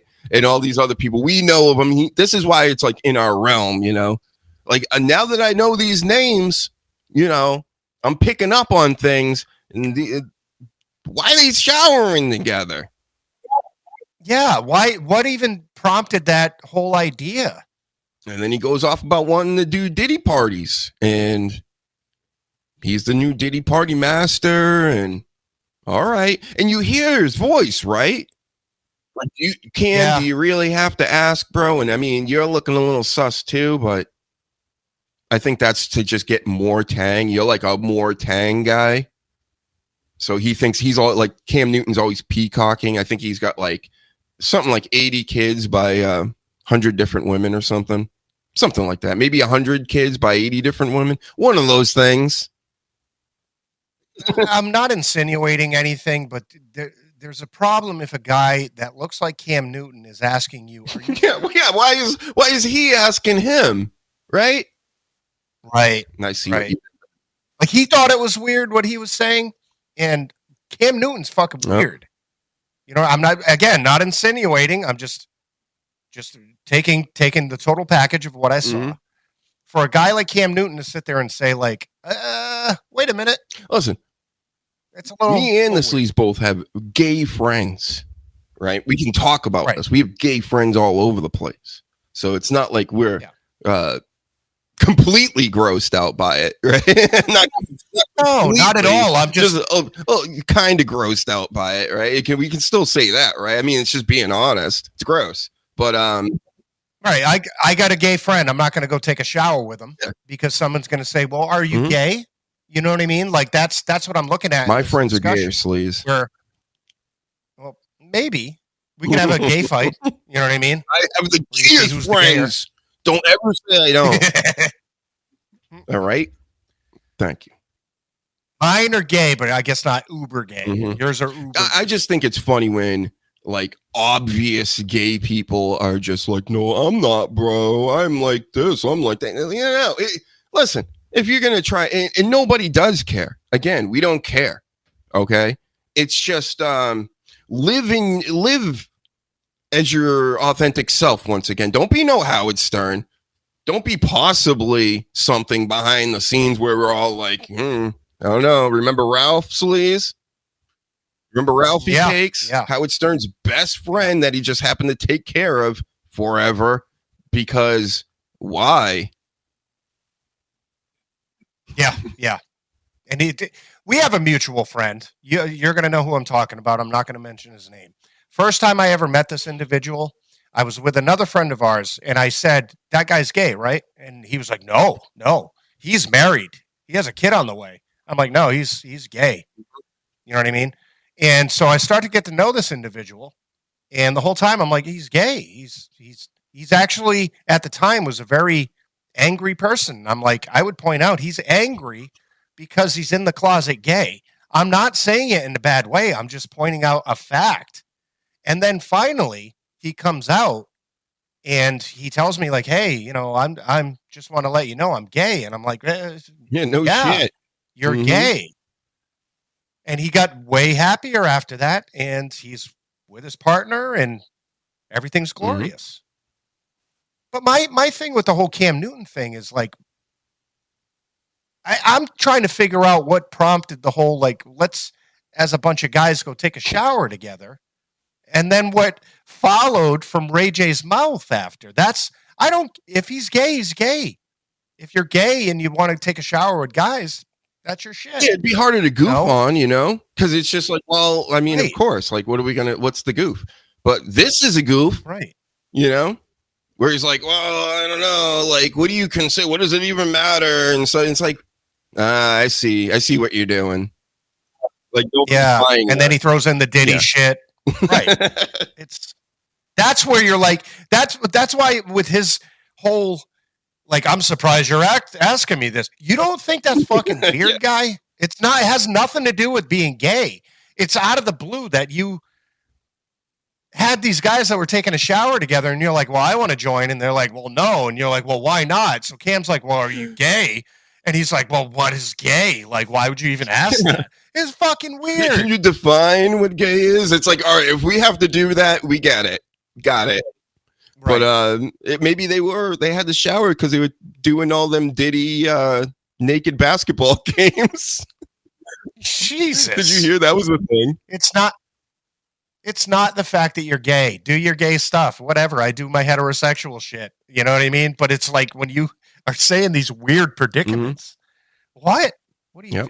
Totally heterosexual over here. Only pooping and peeing on chicks, right? Absolutely. And then sending the clips to Brock Lesnar. That's all we do around here. I don't know what you weirdos do. But that's like, okay, so you're interviewing me, right? And I said, oh, so I'm at a house and like this girl said, hey, shit on my chest, right? And then I'm like, well, so there's a bunch of dudes around and they were like, yeah, shit on her chest. You would say, well, why are you shitting on people's chests? And then me saying like, well, why is it wrong that I want to defecate on some young lady's chest?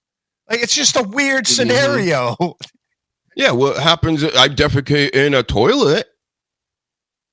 Right. So I'm doing it over here. Right. I was in the middle of a party. What do you expect me to do? Right. For you to sit there and say, well, why are you asking why this is weird? Because I shit in a toilet normally. I've shit in the woods before that because I had to, but normally in a toilet. But when somebody says like, well, I shit on someone's face, like, well, I got to cut a question. You're just going to love the audacity of like the industry people like this. Like, look at his face. He's just like the fuck are you talking about? Yeah. How dare you? How dare you ask me? Let's watch another video while we have this up. Let me see if I can find it first of all. Oh, that was another story we can talk about if we run out of things, but Nicki Minaj and Des Bryant got into it this week, the old receiver for the Cowboys. Good. Yeah, Jelly Roll. Where are you, Zilla? We're looking for Zilla. There's Can Mom. There she is. I didn't. You know what? I never even watched. Twins are handsome.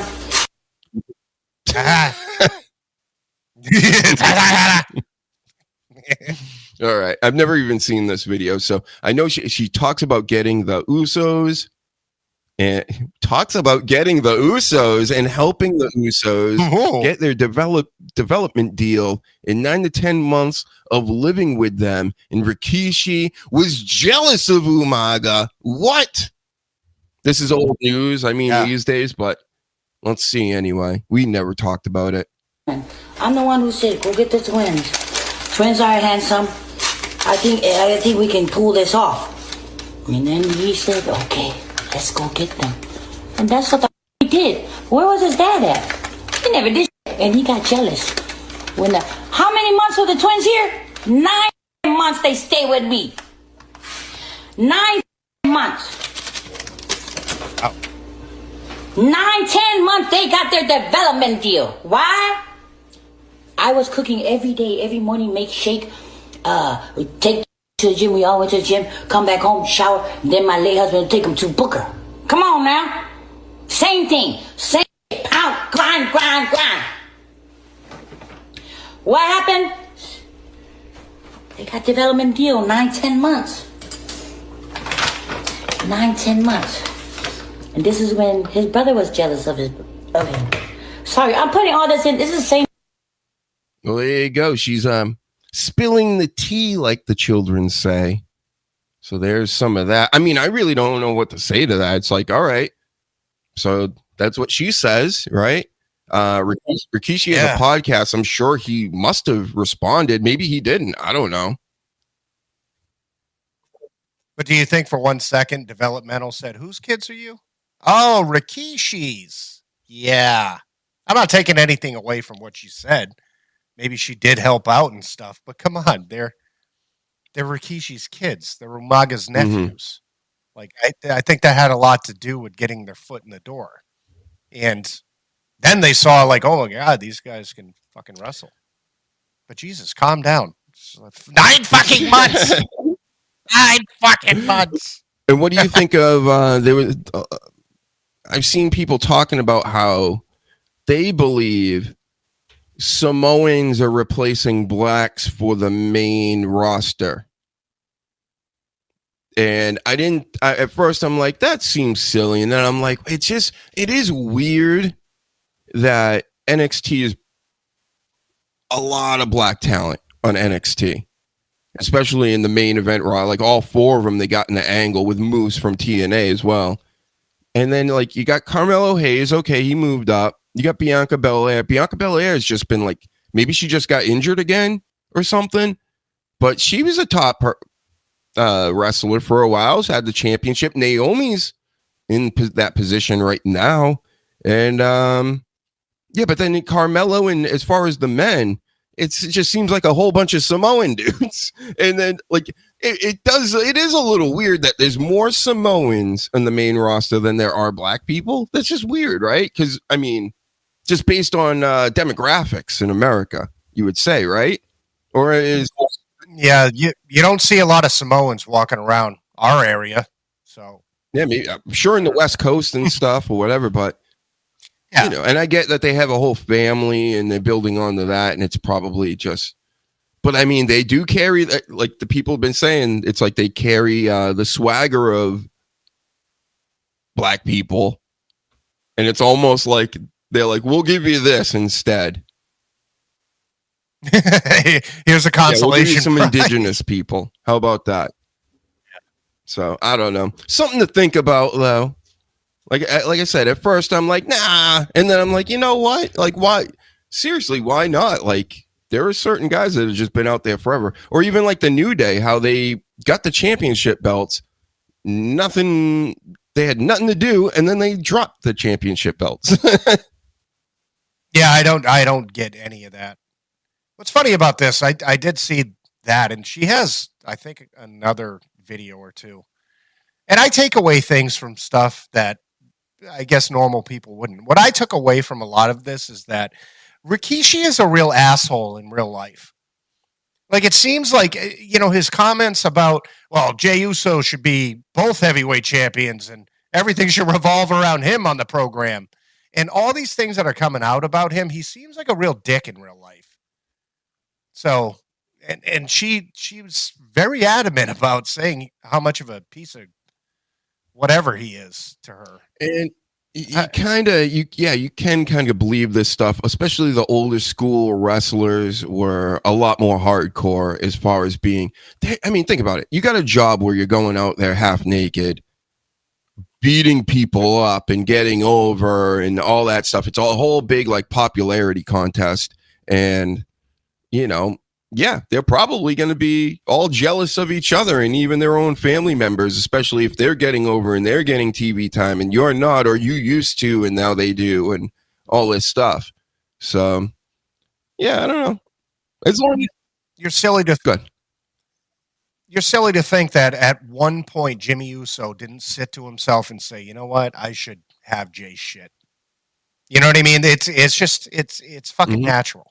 You're going to have animosity a little bit towards whatever, even family members. And I know Jay was the one that they were pushing more, but really, if Jimmy came up with Yeet first, like other bad guy wrestlers have said to him, that's his spot. Yeah. Because they are literally clones. When you see Jimmy come out, he does the same mannerisms, talks the same way, does the same moves. They're identical. You know what I mean? It just so happens that it's funny. They won't even let him keep No Yeet. He should be the No Yeet guy. Like, that doesn't even make any sense. Like, they're really, I don't know, maybe it's because of the prior stuff that he's been involved with as far as all the Jeff Hardy business, we'll call it. You know what I'm saying? Get liking and resubscribing and all that stuff, whatever it's called. Retweeting and hit the buttons. Let's do it. Makes me so angry. How much longer do you have to speak with us, Sleaze? About a half an hour. All right. Let's just do that. And I might take a break in a half hour.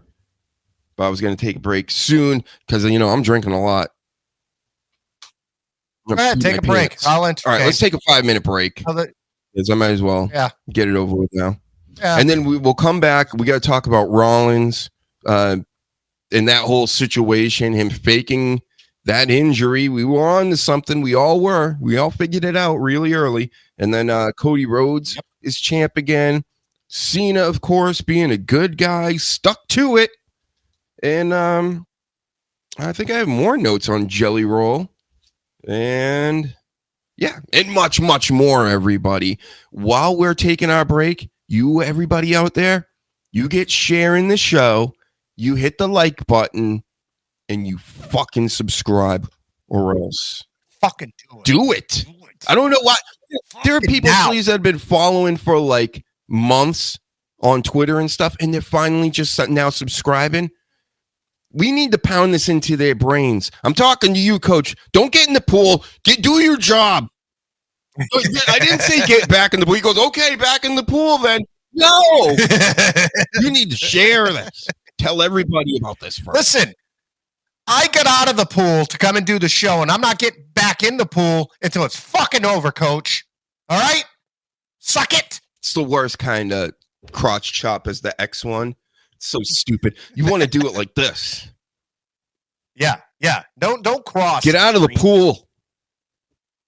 All right, we'll be back in a few moments. It might take a little longer than 5 minutes, but just hold on. This is Larry Wiggum from the New England Patriots, and you listen to the Dr. Hughes Show. And we are back. Don't forget to hit that QR code, everybody. Take a picture. Do whatever you need to do. Triple H will show you the way. That's the link tree. The store, the eBay store will be there with things on it eventually. But go subscribe to all of it. The YouTube channel, plenty of edits we put up this week. All kinds of stuff. Do you like those videos? Should I just quit? No, I liked them. All right. I liked them a lot. Some are better than others, of course. My favorite. I love the Christian Cage and the Becky Lynch one. Those ones are your favorite? Yeah, the breathing. Yeah. Cody Rhodes got the most votes when I asked, at least on the first 3. And for some reason, I like that Yeet one. You know? Yeah. They're all good. So go check out all these videos. They're like a minute and a half. Here's something to upset us, Sleaze. So I'm talking to my nephew again. I'm like, I'm putting these video edits out. You know, they're not even getting copywritten, most of them. Some of them are. They won't let me show them in Russia. Big deal. So I just keep posting them anyway. And we're not monetized anyway, so it's not like, you know, I'm doing this for money. And he goes, oh, that's cool. Oh, you got like 300 views on that punk one or whatever. Oh, yeah, that's cool. And he goes, look, I have 200,000 views on a meme he posted. So he posted, so he goes, all I do, he's like explaining it to me like I don't understand what's going on. So all I do is I take a snapshot of a meme and I crop it out and I put it on YouTube and it's 5-second video and it's got over 200,000 views. And he's like, I think I'm going to start like 7 more channels like this and I'll make like $10,000 in a month. And I'm thinking to myself, what am I doing? What the fuck? What are we doing? I mean, but then again, do I want to sit there and just take memes and make 5-second? And you know what? It wouldn't work for me because whatever account I'm using, they don't like it. Nothing ever gets ahead. He's a child, so I think his reach is probably larger just because like that. Yeah. I don't understand. I'm trying to figure out how all this works. But listen, if you're out here spending hours of your time editing video and doing things and, you know, podcasts and live streams, and then a kid comes along and just goes, oh yeah, I got 5 channels like that make like hundreds of thousands of views. It's like silly. And then it's weird because you said he just copied somebody else's stuff. It's just a picture. You literally screenshot it on your phone. He probably doesn't even use a computer or anything. Just goes from his phone and goes up, post it to YouTube as a video. Done. And I go, so I'm like, are you like pressing the button for kids? I'm like, what are you doing? He goes, oh, I don't even do any of that stuff. I don't do none of that. He goes, I don't touch anything. And I'm like, all I hear people say is touch this and touch that and do this and do that, or else, you know, you're doomed. And sometimes something happens, sometimes nothing happens, whether you change things or not. But for him to just be like, yep, clip the meme, stuck it on my channel, hundreds of thousands of views, done. I might do this some more. We're just overthinking it. We're being too artistic. We're being too smart, and we're overthinking it. That's what I'm getting out of this conversation, is that we need to dumb it down. We need to copy other people's stuff and just throw it out there and don't touch anything. Yep. We'll be good. It should piss everybody off, to be honest. It's like, what are we supposed to do? Again, like I'm just supposed to sit here and not do any of this? Not do cool shit? Yeah. I don't know. I got to turn on the fan, though. Yell at these people for a minute. Hold on 1 second. Hi, people. I am yelling. I don't like to yell. It hurts stuff. So hot right now. That's why I'm in my underwear. Oh. That's why I have no pants. That Ray J stuff got me hot. Yeah, I know. You were very passionate about that. I should show you the other video if I could only find it. Bunch of dudes here, so I could take a shower. Hold on, let me find the video. I just want to see. You got to see the Diddy Party one because it's just as ridiculous. Okay. It's the same video, keeps popping up over and over. I just want to hear you talking about Diddy parties, man. Yeah, he's trying to explain the shower. The people are stuck on the shower bit. I should have known. Anyway, on to something else. So, and Rollins, the Seth Rollins, you know, listen, WWE, if you're going to do like a work and do this elaborate work, nobody can know. This has to be, And the thing is, even once it's floated in the writer room, that's how I think it got leaked this time. Like somebody in the writer's room were like, yeah, they were talking about somebody possibly hurting their knee and doing the whole crutches thing leading up. And all it took was one guy just being in one meeting. So you get that shit together, man. Like, what the fuck? Like, we shouldn't be knowing any of this. So they're definitely messing up, I think, creatively, obviously, in a lot of ways.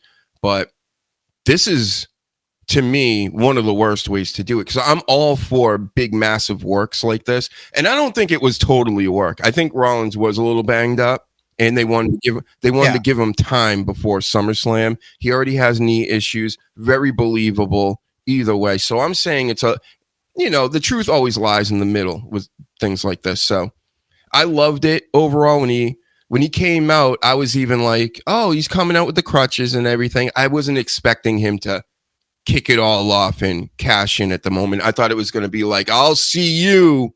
Don't forget about me. I'm still going to be around now, even if I'm on crutches. And and then he did the deal, and it was sick, bro. Did you see it? Yeah, I liked it a lot. I actually did pop a little when he dropped the crutches and did all that stuff. It was pretty genius. But we had in the back of our head that it was going to happen.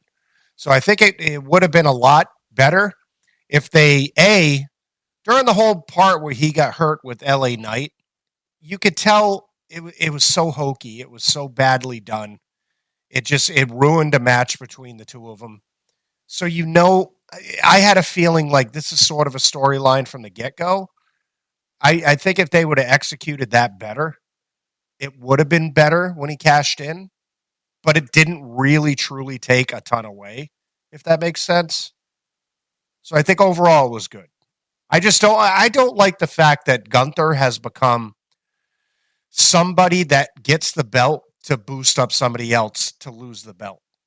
It's discrediting, it's knocking him down a couple of notches. That's the only negative thing with me. Yes, definitely. And he has another good reason for that too. More injuries. Everybody seems to be getting nicked here and there a lot lately. And he has a whole orbital nose deal that he was dealing with before even the match. So I thought it was a great match. Like that, just the actual match itself was one of the best I've seen. I haven't seen like a ton of CM Punk matches or anything. Again, he was at his height when I wasn't even watching wrestling that much. But this was one of the best matches I've seen him since he's come back into wrestling altogether.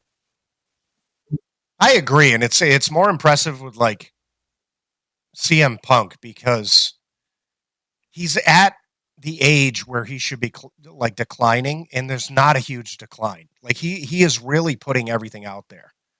I don't understand the thought process of I'm going back to the Gunther stuff.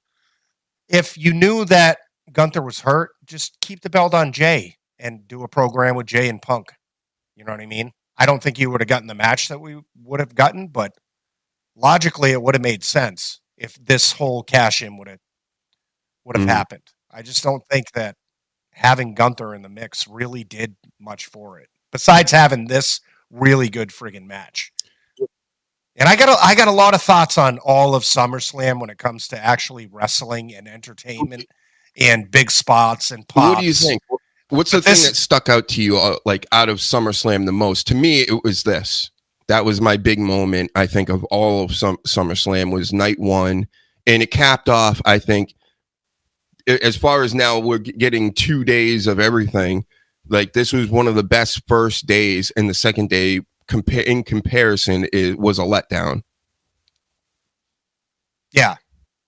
My big thing is, and let me explain something to you.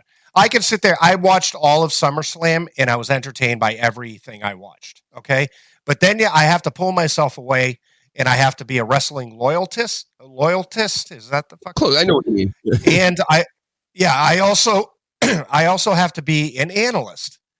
So if you're thinking on the wrestling aspect of it, this was an absolute fucking letdown. And I'm going to tell you why. Night 2 had one fucking match that was a regular stipulation match. Other than that, everything was a gimmick match. Okay? You had the 6-way, 8-way, 12-way, whatever tag team match that was no DQ. You had the street fight at the end, no DQ. Everything besides the match between Dominic and AJ was a gimmick match. And if we're going to sit there and poke fun at AEW for their bullshit, we got to do it with WWE. It's taking away the attraction part of like a gimmick special stipulation match. You know what I mean? Where it was too much. I wanted to see some wrestling in between. If you want to have a cage match, have a regular stipulation match after, you know, or 2. Don't have 5 of the 6 matches being, you know, fucking kendo sticks and steel cages and ropes getting beaten into people's faces. It took me out of it. I'm like, I want to see wrestling. That's what night 1 did with this match. It was a good old fashioned, I'm going to work an arm. I'm going to work this on you. I'm you know, telling a story. There was slower pace. People weren't jumping through fucking tables and doing the spot monkey shit. But that's what WWE has become, is that they have, like, night 1's moment was Seth. Night 2 was Brock Lesnar. Yep. That was it. That's what they were building up to. It wasn't the individual matches. They weren't thought out. They said, let's just fucking have 3 girls in there that are going to fucking beat each other with chairs. And, you know, let's have a steel cage match where fucking 19 people are on the outside and nobody can get out the door. You know, let's rip apart the ring. I want to see fucking wrestling. I mean, that's literally what it's called. It's right. I know they say superstars and entertainment, but it's wrestling. It's still that. And that's why people like Gunther so much. But again, you said that, like, they neutered him. He's lost to everybody pushes him, right? So he gets pushed to the limit by 60-year-olds, by guys that are 5 foot tall, but it doesn't matter who it is. Everybody pushes Gunther to the limit.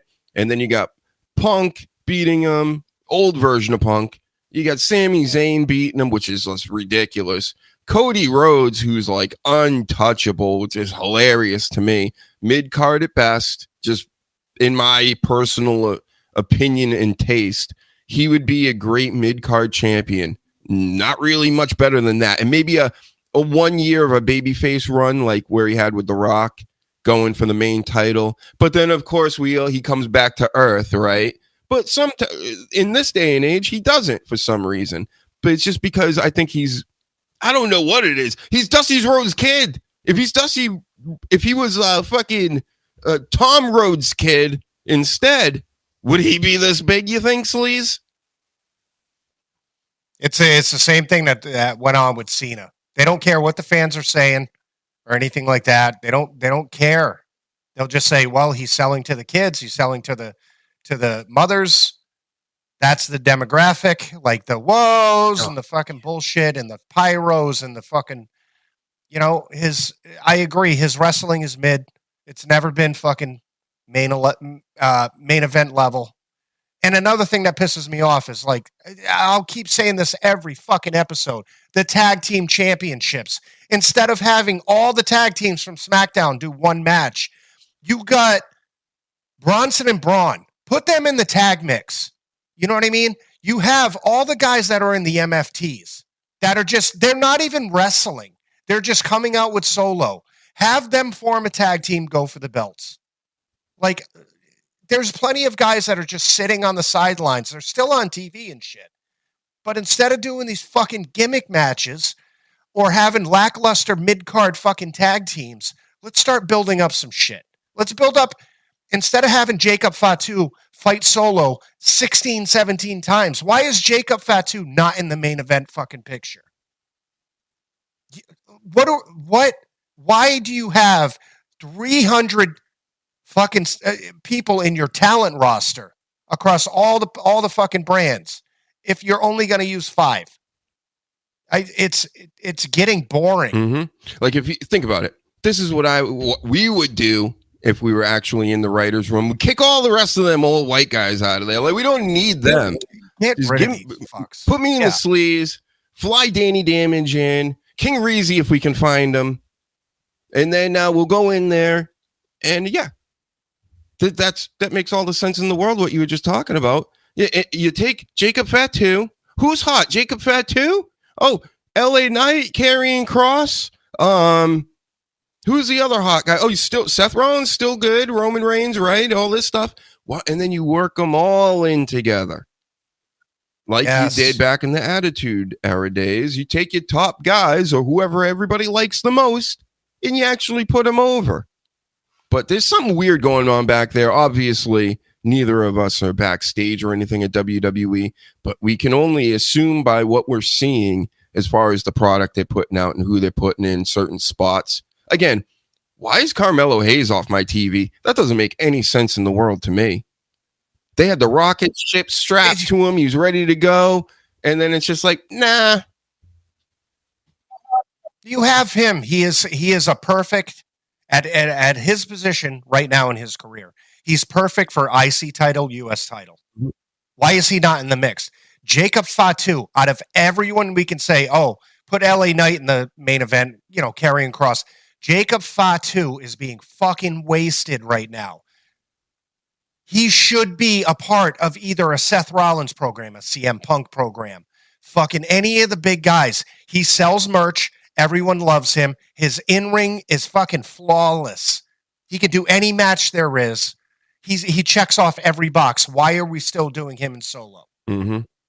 And then Solo's got his guys. You could do a Tama Tonga on a singles run. You could do two of those dudes in the fucking tag teams. Why are we doing the same no-brain shit every single night?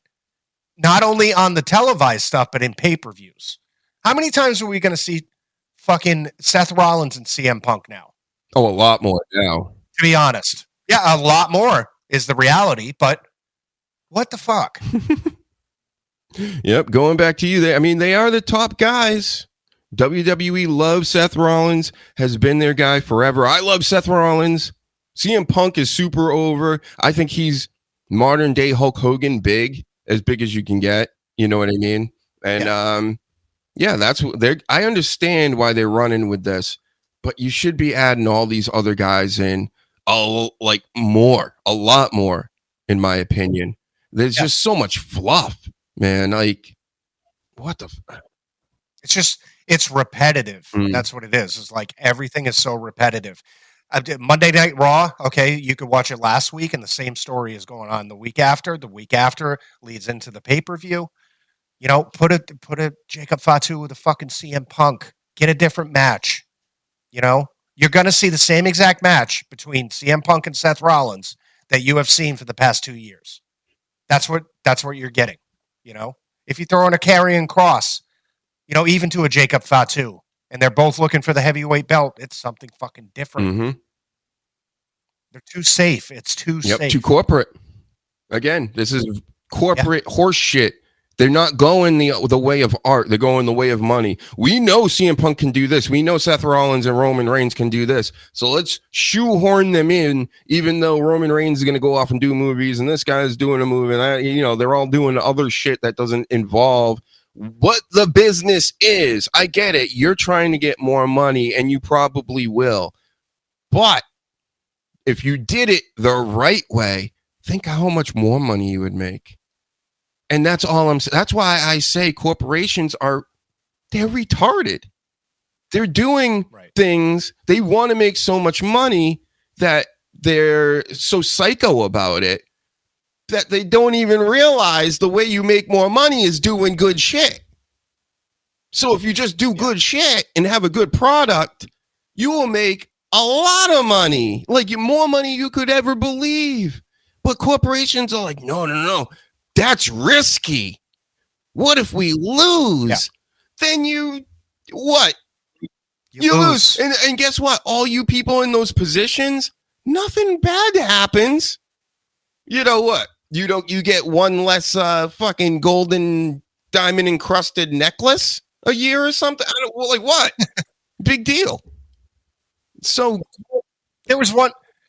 there was one segment of Unreal where I think it was Triple H that suggested Punk going over in something. And this is how fucking weird this is. So he's head of creative, right? Pretty much the face and the voice and everything of WWE. He says, yeah, I think Punk should go over. And one of the fucking dimwit writers is like, no, because, there's a compelling story and you got to think of this and that. And they just literally talked him out of it. And I'm thinking to myself, no, that would have been the fucking greatest thing if Punk went over at that point. And they literally as a group of nerdy fucking writers talked a guy that has been in the business for 30 plus years out of it.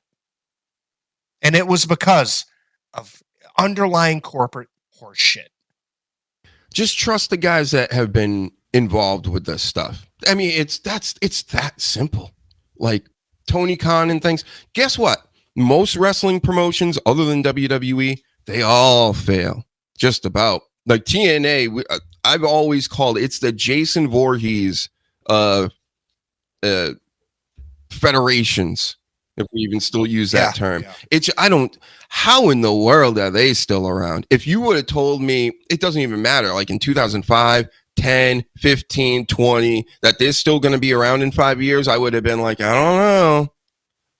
Bought up by Dixie Carter ran it. Jeff Jarrett started it.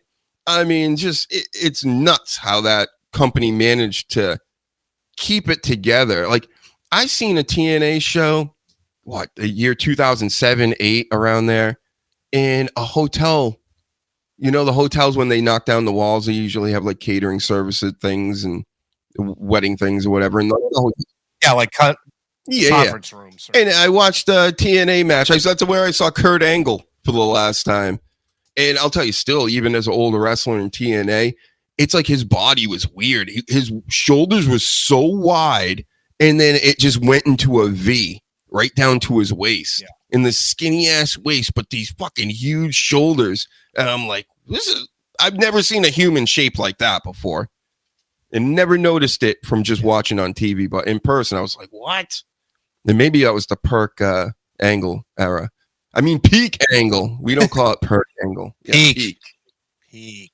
But anyway, yeah. Too many wrestlers, too much wrestling. And we were talking about it earlier. I totally forgot that TNA is basically WWE now. I totally forgot that. Yeah, they're a satellite company. So Thursday is more WWE content. So they literally they got Monday, Tuesday, Wednesday, Thursday, Friday covered. All wrestling all week. And then a couple of times a month, sometimes, you'll get a NXT pay-per-view, a pay-per-view from one of them, right? Oh my God, we're living in idiocracy, just like the movie. I think I love wrestling, but we don't need this much. This is a lot of fucking wrestling.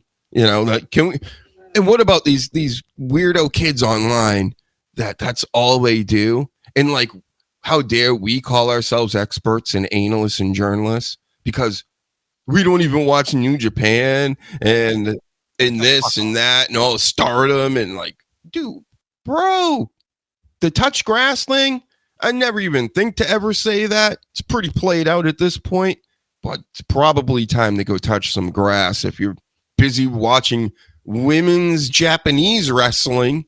Like, you don't have enough everywhere else. Well, even Coach just asked, have you watched NWA online? No. I have no time. I have no time. I noticed today they actually have like a larger audience or a different venue from when I was watching it last time. Yeah, I want to watch it. I actually subscribe to it on YouTube, which you guys should be doing too, and to this show as well. Get liking and subscribing and sharing, of course. But yeah, just to circle back to all this, SummerSlam, night 1 was the beast in a good way. Well, technically, night 2 was the beast. Where's my beast? And night 1 was really, really good. I'm telling you, that's why I was thinking about it. Even after night 1, I posted online.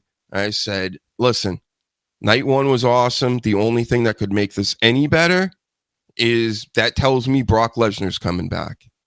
And I I actually got that I in had my head. no idea that was going to happen.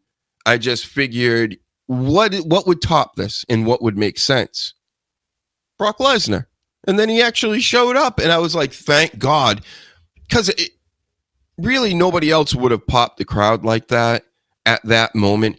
Because what the WWE did, now that Cody Rhodes is the champion again, it was like they literally just walked over to the Nintendo and hit the reset button. They just go, no, we're going to go January of 2025. Boop. And then Cody's the champ, shaking John Cena's hand. See you later. Thanks for holding that belt for a couple of months. I thought I was going to get it back like way at the end, but that whole thing went to the shits. And yeah, I mean, they could have. I actually took notes on that because I have such a problem with that whole Cena and Cody thing, and it started on SmackDown. So it was the dumbest writing decision to sit there and have John Cena, who's been not only a heel for the past 5-6 months, but one of the worst we've seen in a long time, to all of a sudden say, oh my God, you just opened my eyes out of the fucking blue. Not even leading up to it, not even hinting at it. It's just out of the blue. I'm fucking babyface again. What should have been done? Okay, he should have stuck to his heel shit on SmackDown.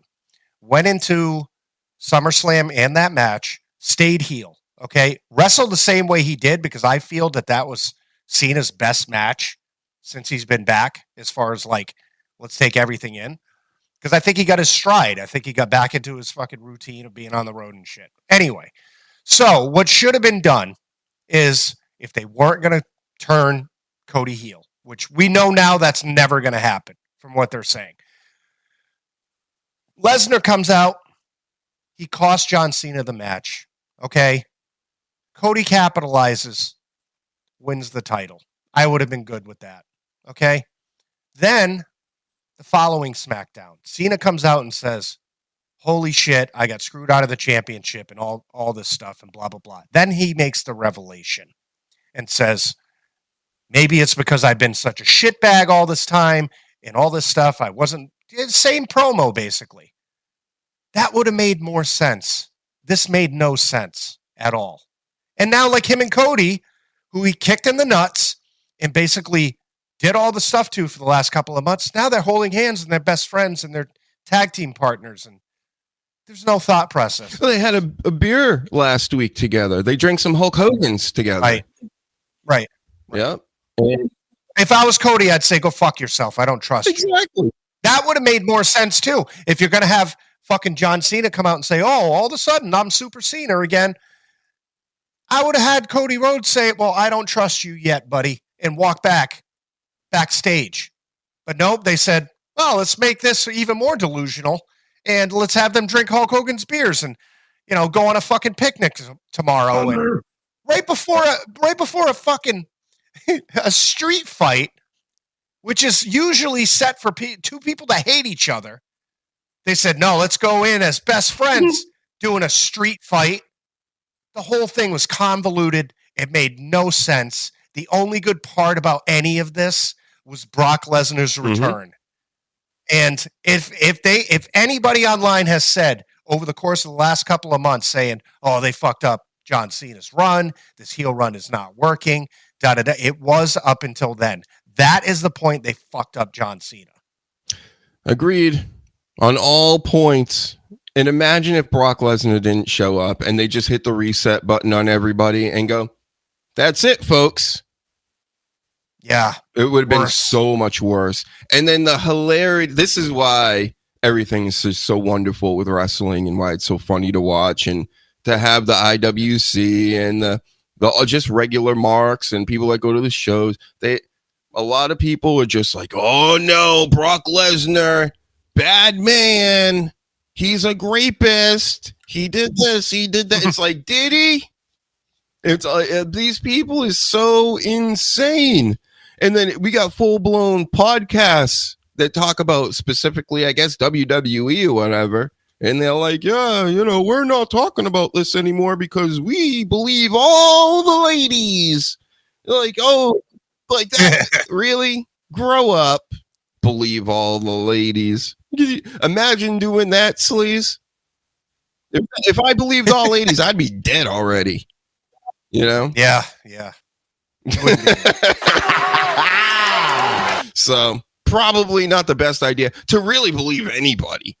Just because. No, don't trust anybody. It's not even just the ladies. You don't trust anybody. No genitalia means we can't trust you. Yeah. Oh, wait. The other way around. Something like that with genitalia. Something with balls or vaginas. Yeah. But yeah, the whole thing, just ending with the Brock Lesnar stuff, is like, I really think that they thought they could smooth over all the fuck ups they did by saying, hey, we're going to put Brock Lesnar out there. They're going to forget SmackDown and the fucking dumbass turn they did. Like, they're insulting your intelligence at this point. Yeah, all this is so much. Again, it's just more like, give us money. Oh, John Cena's good now, right? Go get more of his shirts. And then they show all the people in the crowd with the new John Cena shirts that they sell. They get a brand new shirt in every arena and everything. Like, they just, here's a new towel. It's all color coordinated. It's just cringe to me. I see right through that, and I get it. I buy a lot of collectible stuff or shirts and whatnot, but I'm over here buying like DX stuff, right? I get the cool stuff. I'm not going to buy John Cena things. There's going to be a million trillions of those out there. Yeah, and I mentioned it a lot, but it makes a lot of sense. Jim Cornette said something to the effect of like, this was proof that they can get away with it because the audience went from fuck you, John Cena, to instantly thank you, Cena. So it doesn't matter with the stories anymore, obviously, because they'll just pivot you into hating John Cena and the next night or the next millisecond being like, yay, John Cena, because this audience is not intelligent overall. So that, I think, geniusly, they have figured that out and said, well, they're going to buy the shit anyway. They're going to go into the fact that we're not going to write a compelling story about Cena's turn, and we don't need to. This is easy money. We're going to get a deal with ESPN.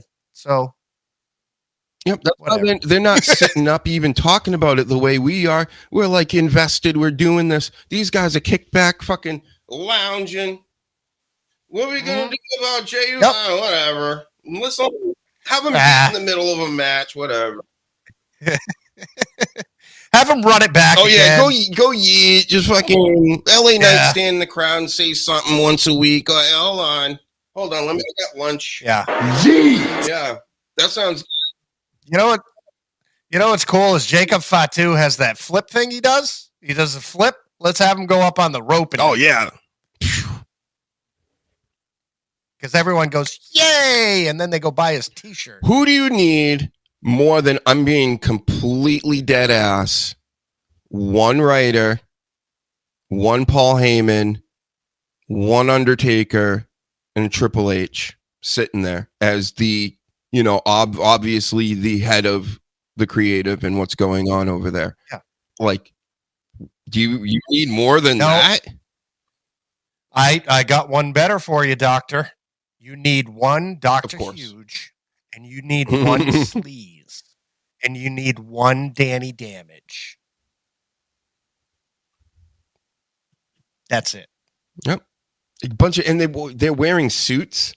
You need your creative staff, who are creative people, to put on ties and all that shit. Are you serious? Yeah, suck it. No way. That's crazy. Like, that right there shows you they don't know what. Again, corporations are retarded. They don't even understand how this works. And we've been doing this for years. They've been making movies about it. Again, Howard Stern, who we talked about, it had Private Parts in the mid-90s at his peak. And the whole story was the world and in particular, these executives and producers and things are holding down the talent and won't let them just explode and get a ton of money for your business. Why are you holding everybody back? So as soon as I seen a whole room of white dudes in suits and they're just like kicking around, I'm like, no wonder. Of course they're getting here and there. There's some obvious, again, there's layups all over the place. You got all these names. Look at all these wrestlers you have. I don't, and they mess it up. And my one of my biggest takeaways from night 2, and I was thinking to myself, I'm like, all right, so they want to make money and save money at the same time and blah, blah, blah. And this might be controversial, but get rid of the PC. At this point, get rid of the performance center, because if you're asking them to do these asinine fucking gimmick matches all the time, why are you training them to be wrestlers? You know, why even go through that process? If you're not going to have them hone their skills to become their own person and to show how talented they are, the supposed reason as to why you picked them to do this stuff, why even have it? Why even have a process? Have them go to a Hollywood stunt fucking company and get training there where they can get thrown into Don't give them any ideas. They probably eventually will do that. I could totally see it going that way because, it's not about wrestling at all. None of this. Just Gunther. And then they still beat him. That's it. Right. So why? It's crazy. We're too smart for this now. We were when we started, and now it's like we're fucking geniuses working with a bunch of dumbasses. Why is wrestling the same as it was 10 years ago and 10 years before that and 10 years before that and 10 years before? It's like, really, it's all the same shit. And they just keep doing the same things over and over. It's just now we're in the social media age where they now clip it up. And it technically has gotten worse in a lot of ways. There's just no excitement for it. And the way I think the easiest way to build excitement for, say, like pro wrestling business like the WWE is you got to scale things back. But they're not doing that. They're just going to keep pumping out more stuff. And if you're going to do that, then sign us to your little podcast department. We'll blow that shit up. We'll make it the biggest podcast thing ever. We're doing old Howard Stern type shit. We're looking to go make it to the top. But again, we're being suppressed by all kinds of platforms and things. So wake up, Triple H. Somebody clip this right now. Send it to Triple H. Wake the fuck up, bro. Like, I know you're... Vince Russo says you're an egomaniac. You're not, right? Prove it. Hire some down-to-earth, real fans of your stuff. And that way I can give you the $30 a month to pay and watch all these things. And we'll set us up with a studio. Stamford, Connecticut, where all the pussies live, right? Where are the pussies? Where all the pussies live, right? Yep. That's where they live, right? Right. You scared? A big nose with a small dick. I know you're getting elderly. Who's that asshole comedian that was doing their roasts? And then he was supposed to have a SummerSlam thing too. Oh, canceling it. Yeah, the guy that talks like this. Yeah, that fucking guy. So instead of having that, right, have us do either a pre or a post show and interview the wrestlers. Because we'll ask the hard hitting questions. Okay. Like if they do something stupid on Twitter, be like, hey, so what do you mean by that? You know, have a Drew McIntyre come in. Disrespectful. Like, I don't want to get beat up on film. No. But we'll ask the questions. I'm not looking to get punched by anybody at this point. But let's get some real shit going That's on. what we're talking about. Like even with their business, that would work. That would make sense for them to even bring something like this into it. More spontaneous, authentic, right? Wink, wink. That's what we're looking for, everybody, these days. It's why all the Kimmels and the Colberts, I don't know about Kimmel, but, Stern and everybody else, they're all getting thrown off the air because they're a bunch of dipshits. I've been telling everybody for years, I'm like, why is anybody still even bothering to watch clips of this? Because that's all the late night shows turned into were Twitter clips And the next morning, and people going, oh, they're making fun of Trump again, right? Oh, we got him. It's like, fuck off. Sucks. You know how much more Slim Jims we could sell if we had the audience, because they're calling them meat sticks. Yeah. And then we could bring in porn We stars could sell them. and throw meat sticks at their ass. Right. Or just the fact they call them meat sticks. I'll hawk that shit all day. Enjoy this delicious meat stick. And then did you hear Wade Barrett? He's like, you like the meat sticks, don't you? I heard you do. He's like being all like, and then I forget who the other guy is, his name, but the guy on SmackDown's just like, oh. Wade Barrett's like laughing at his own jokes. It was great. Yeah, we could have Wade Barrett on and talk more about them. They love us. They've all watched before. We know Triple H has watched. We know Drew McIntyre. A bunch of people have watched this show before. They still do. All right, Sleaze. You have a good day, sir. Got to get back to some responsibilities here. Oh, man. Well, have fun with that. Everybody follow the Sleaze all over the interwebs. Where can we find you? At the SLZ 52 on all platforms. I got a fucking QR code right there that you could, do your stuff. Coach, enjoy your pool. All right, take it easy, man. All right, guys. Later. See you later. Hail Satan, right? I think we're still doing that. Only when Reezy's on, right? Look, I can see LA Knight over here. You see my sign? It's still too bright outside for you to really fully. This is on the lowest setting too. It's so bright. Yeah, we're killing it. We're doing it today, folks. Another great episode. We still have more things to talk about. I mean, if anybody's out there, if anybody's like retweeting and sharing, then I can still keep going here. Or I could come back in a few hours. We've never tried that before. Try a whole different hour, see who we can catch. It's like, again, we're in audience finder mode. I also have subscriptions to more samples so I can make more tunes. Because, I make some of my own samples, of course, but most of my tracks have like 24 different tracks. So I use a lot of different sounds, and then I work on them even more. So I might be doing some of those streams on Twitch later, along with the gaming. So if you're into gaming and all this, I discuss everything on there. I let you know about everything. Give you social security numbers, all that stuff. Yep. It's like the sun. Yep. That's on the lowest setting. In the highest setting, I start to get a tan in here. It's crazy. Sunburn. I never get sunburn either. No, we talked about this stuff. How about this story?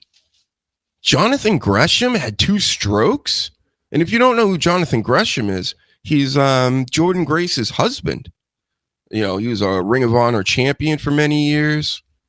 Great wrestler. But I'm reading the story. And as I'm reading the story, they're like, oh, it's from most likely complications from when he had COVID, right? And I'm sitting there like, these people, we're still doing that? Oh, it must be, he's very young, right? He's very in shape. Must be complications from the goof. Must have just had it real bad. Yeah, okay.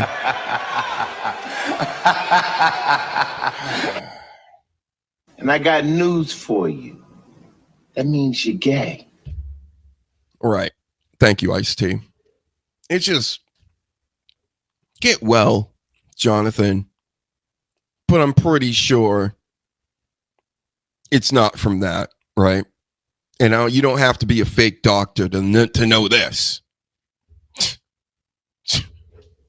Jonathan Gresham. It's just so ridiculous. I have to explain reality to people. I'm doing a silly ass show and I have to explain this to people in real life as well. Come on, man. Come on, everybody. Was everybody busy not knowing things and giving Lil Tay millions of dollars per hour. Fuck off. Yep. So I do have some hard-hitting wrestling news. I don't know if anybody's really ready for it. Let us know in the chat.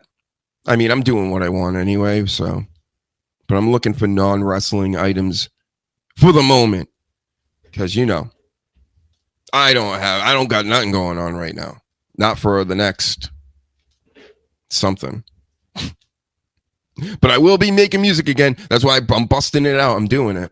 Listen, WWE's working me up. They're making me back off their product. They want too much from me. I thought I'm giving them a lot over the years. You know what they've given me? 10 seconds of screen time, like when I show up. Is that really equivalent to what I'm doing here? No. And I'm doing it in a fucking kitchen chair for the past month. But I did just order a new one. It's coming.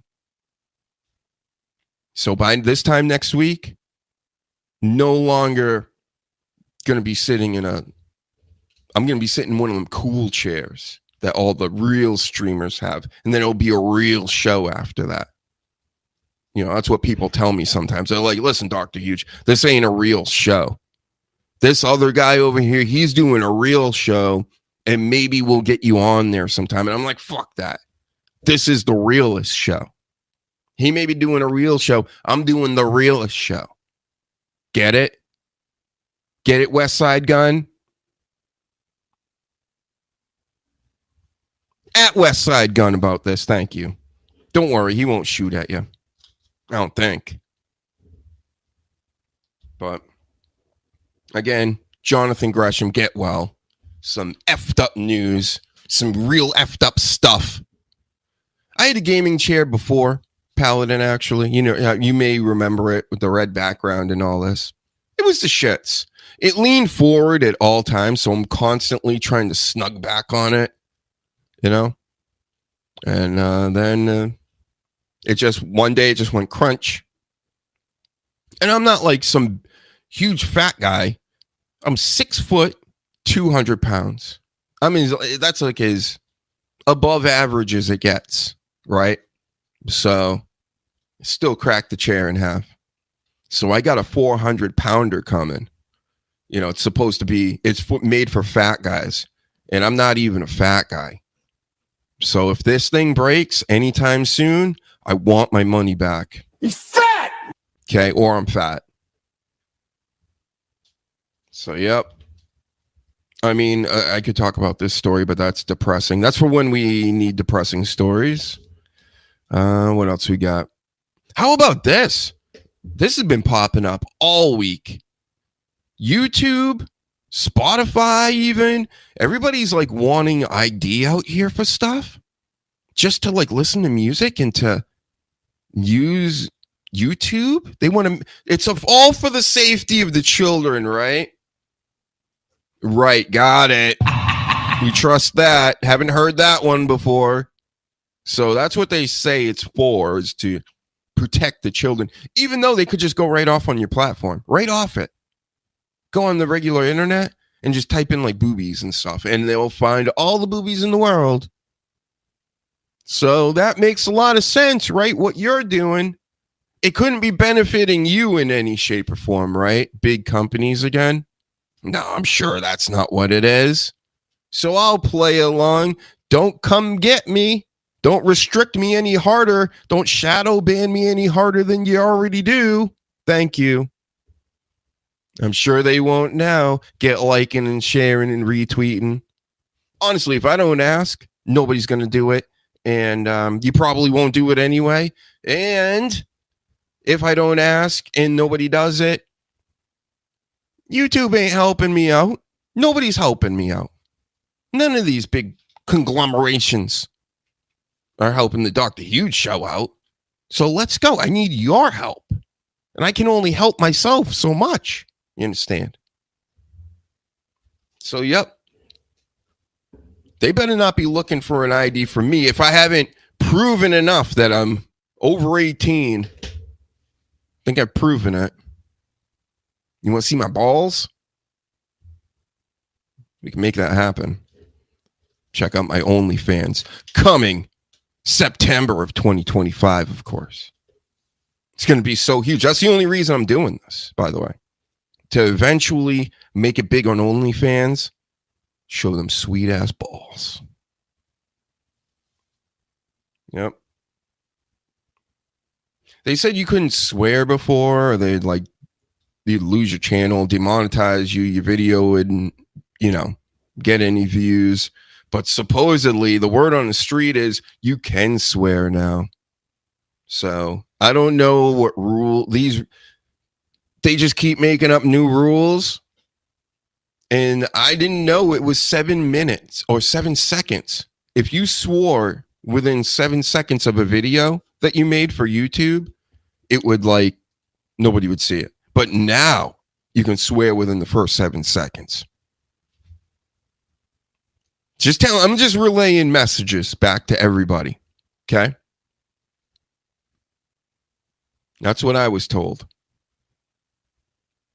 I thought it was 30 minutes, especially on a live stream. And what's weird to me, I wish I could play my edits on my live stream. I don't think I can. So I can post them to my channel, but I can't play them on my live stream. Got it. Not on the podcast. Yep. Show Jelly Roll again. Full snot running down his face. Yep, that's the guy you were cheering for this past week, folks. Probably listened to all his tunes. The most overproduced music in the world, by the way. And if you don't think I can talk about music, I can. I make music. Been producing music 20 years now. Plus. Been in bands. Done it all, kids. Yep, seen it all. I'm like Rick Rubin, but way cooler and way more handsome. YouTube can't make up the mind. They can't. And who's to say that they get everybody swearing in the first 7 seconds and 6 months, they're like, hey, we're going back. And then all those videos are useless, right? Listen, there's a lot of scheming. There's a lot of scamming going on these days. I would just say, maybe like the nephew, just stay the course. Don't even touch anything. Just let it go. And post what you want and just let it ride. That's it. Because people got you out here, got me out here, playing with all the bells and whistles, getting everything set up, and it's all really for nothing in the end. So, always looking for support around here. Not even money. I don't want nobody's money. I understand it's hard times, Dusty Road style for everybody. So, I get it. But, instead of say driving 100 miles or 500 miles, 1,000 miles maybe, it was across country to go stalk somebody. Instead of doing that, then give me money instead. Give me all that gas money and stay home. Watch this. Instead of stalking Liv Morgan. Thank you very much. That's what we all should be doing. Instead of faking injuries, Seth Rollins, maybe drop a few dollars over off at the Dr. Huge stream someday. I know many of you don't even realize. Before Super Chats, before all this thing really was getting going, I was on Periscope making damn near $1,000 a month. Doing this. And it was all stripped away. Just like that. And I could have been one of the biggest things ever. Probably in the world. I would have been Pat McAfee, right? So since everybody's always wondering why I don't like Pat McAfee so much, because I'm jelly. I'm a little bit jelly. And I have all the right in the world to be jelly of Pat McAfee. Because all he had, imagine if I was a punter. If I was a punter, I'd be fucking killing it right now. And my head's not even 80 pounds. I don't open my mouth wide in cuck pictures for everybody. I don't have a raspy voice. I have a very nice, soothing voice. His voice is the shits. But yep, the Periscope days was where it was at, coach. And I remember they were robbing me there too. I got a fraction of the thousands. That's what I got. Very, very little money in comparison to what I was actually making because the platform took it all. And then they went, all right, see you later, bye. Even though it still exists, like I'm still technically using Periscope because it's Twitter. It was a Twitter platform video thing. I don't know why he couldn't stick around, but I'm sure it was some weird ass corporate business again, trying to make more money somehow, some way, whatever. Yeah. So always the bottom line, right? And I was just working.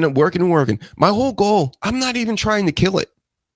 If I could make $1,000 a week doing shows, and I would do a show every day, obviously, because then I wouldn't have to, do other work for thousands of dollars a week. But if I could make $1,000, I remember I told this to a guy in 2016. Juanito. I remember you, Juanito. I wonder if they deported him or not. Hopefully not, Juanito. He had hard times. What a great supporter back then. But I'm like, yeah. He's like, how much are you looking like? What's the plan here? And I'm like, if I made $1,000 a week, I could pump out content like nonstop. Do lives every day for hours a day, whatever. And he's like, that's it? I'm like, yeah. I'm not looking for $1 million contracts and this. I'm just looking to survive. If I can survive and do this, I'm good. I don't need much. I'm a normal guy like everybody else. Even like a lot of the ladies these days, get what I'm saying? So, I don't need a lot. I need a little to eat. Need to pay bills. That's it.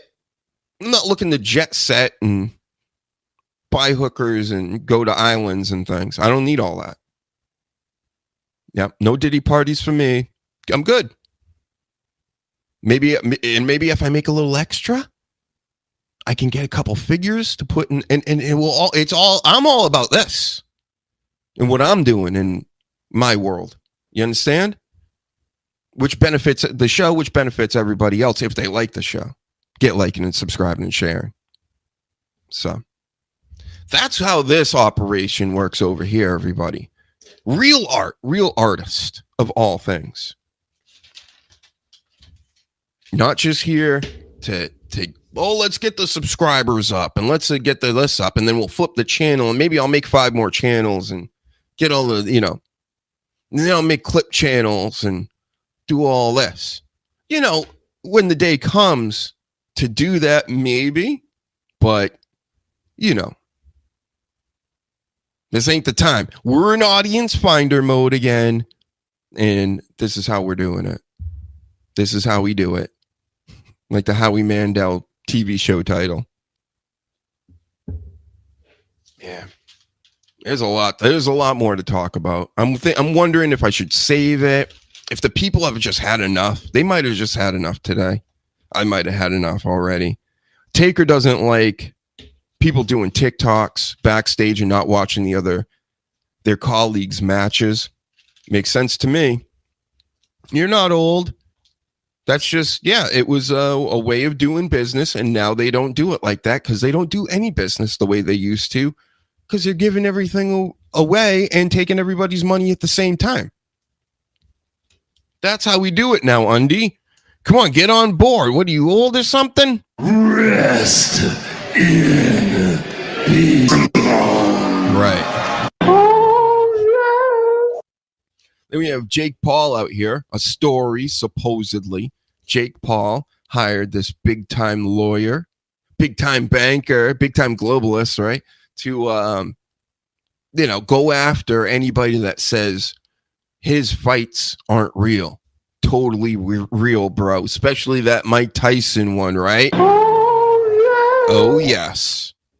So don't say that. He'll come after you with his bankers. And then what else? Oh, I was watching the presser, and they said they're getting rid of him. I actually like the press conferences. Call me crazy, but I only like them if the people stay in character. If they don't stay in character, I'll generally turn it to something else. and turn it back when somebody else comes up on the screen. But Jey Uso was out there. Yeet! Even in a press conference. Yeet! Terrible. I'm sorry, bro. It's the shits. It was bad. You don't know how to talk. You don't know how to like just come up with thoughts out of nowhere. Like you're just very, what do I say next? That's why you make all them faces, like acting like you're crying and that stinks. Whatever all that is, like the Jey Uso aura that he has, it's not really an aura. It's just obnoxious. And it's like, fucking say something, man. But it's just like, what do I say? You know, he acts like he's almost going to cry all the time. It's not cool. I don't like it. So he's at this press conference. They're asking him questions. He's basically almost giving them one-word answers. It's terrible. Yeet! Yeah, it's no yeet for me.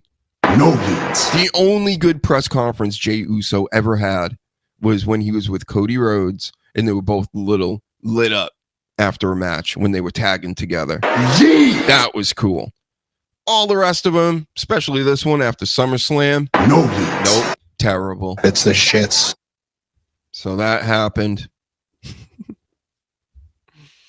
How about that moment where in the match with Jelly Roll and Randy Orton versus Logan Paul and McIntyre, which that whole McIntyre situation is, that's also very sad. Maybe we'll talk about that another time, but let's put him up on the screen anyway. So Jelly Roll, right? He sacrifices himself to the pro wrestling gods. He lays himself out on that desk that like never breaks. And then Logan Paul jumps off the top ropes from inside the ring onto the announce table. And he just waited. He even scooted into position nice and good.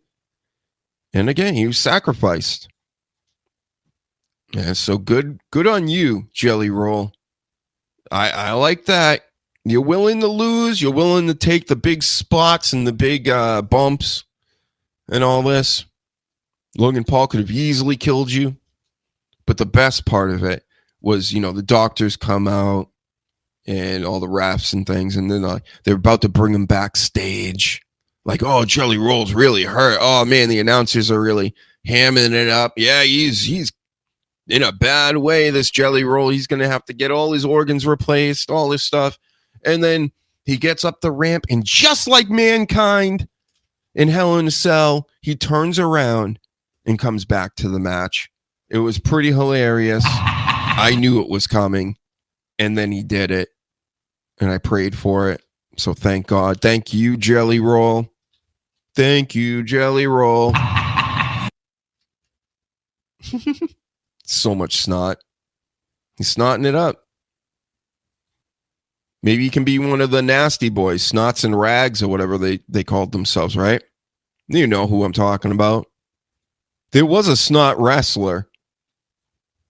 I'm not going to think of it right now. My brain's on fire. I've been thinking so much since I started this show. Another banger. 2 hours and 40 minutes. Psh, best in the world. So everybody out there, make sure you share this all around. I'm going to save the rest of my notes for, who knows, maybe this week. Turn on your notifications. If and when you do come on here and subscribe, go check out all my video edits I've been making. Maim an Asshole by Christian is one of my greatest works. Go watch that video. Go hit the like buttons. Hit the like button on this video. And you know what? We'll talk to you guys later. You guys have a great day. And we're going to go kill it doing whatever else we do. Follow me on Twitch as well, Dr. Huge Show. I may be on there later on. Peace out, everybody.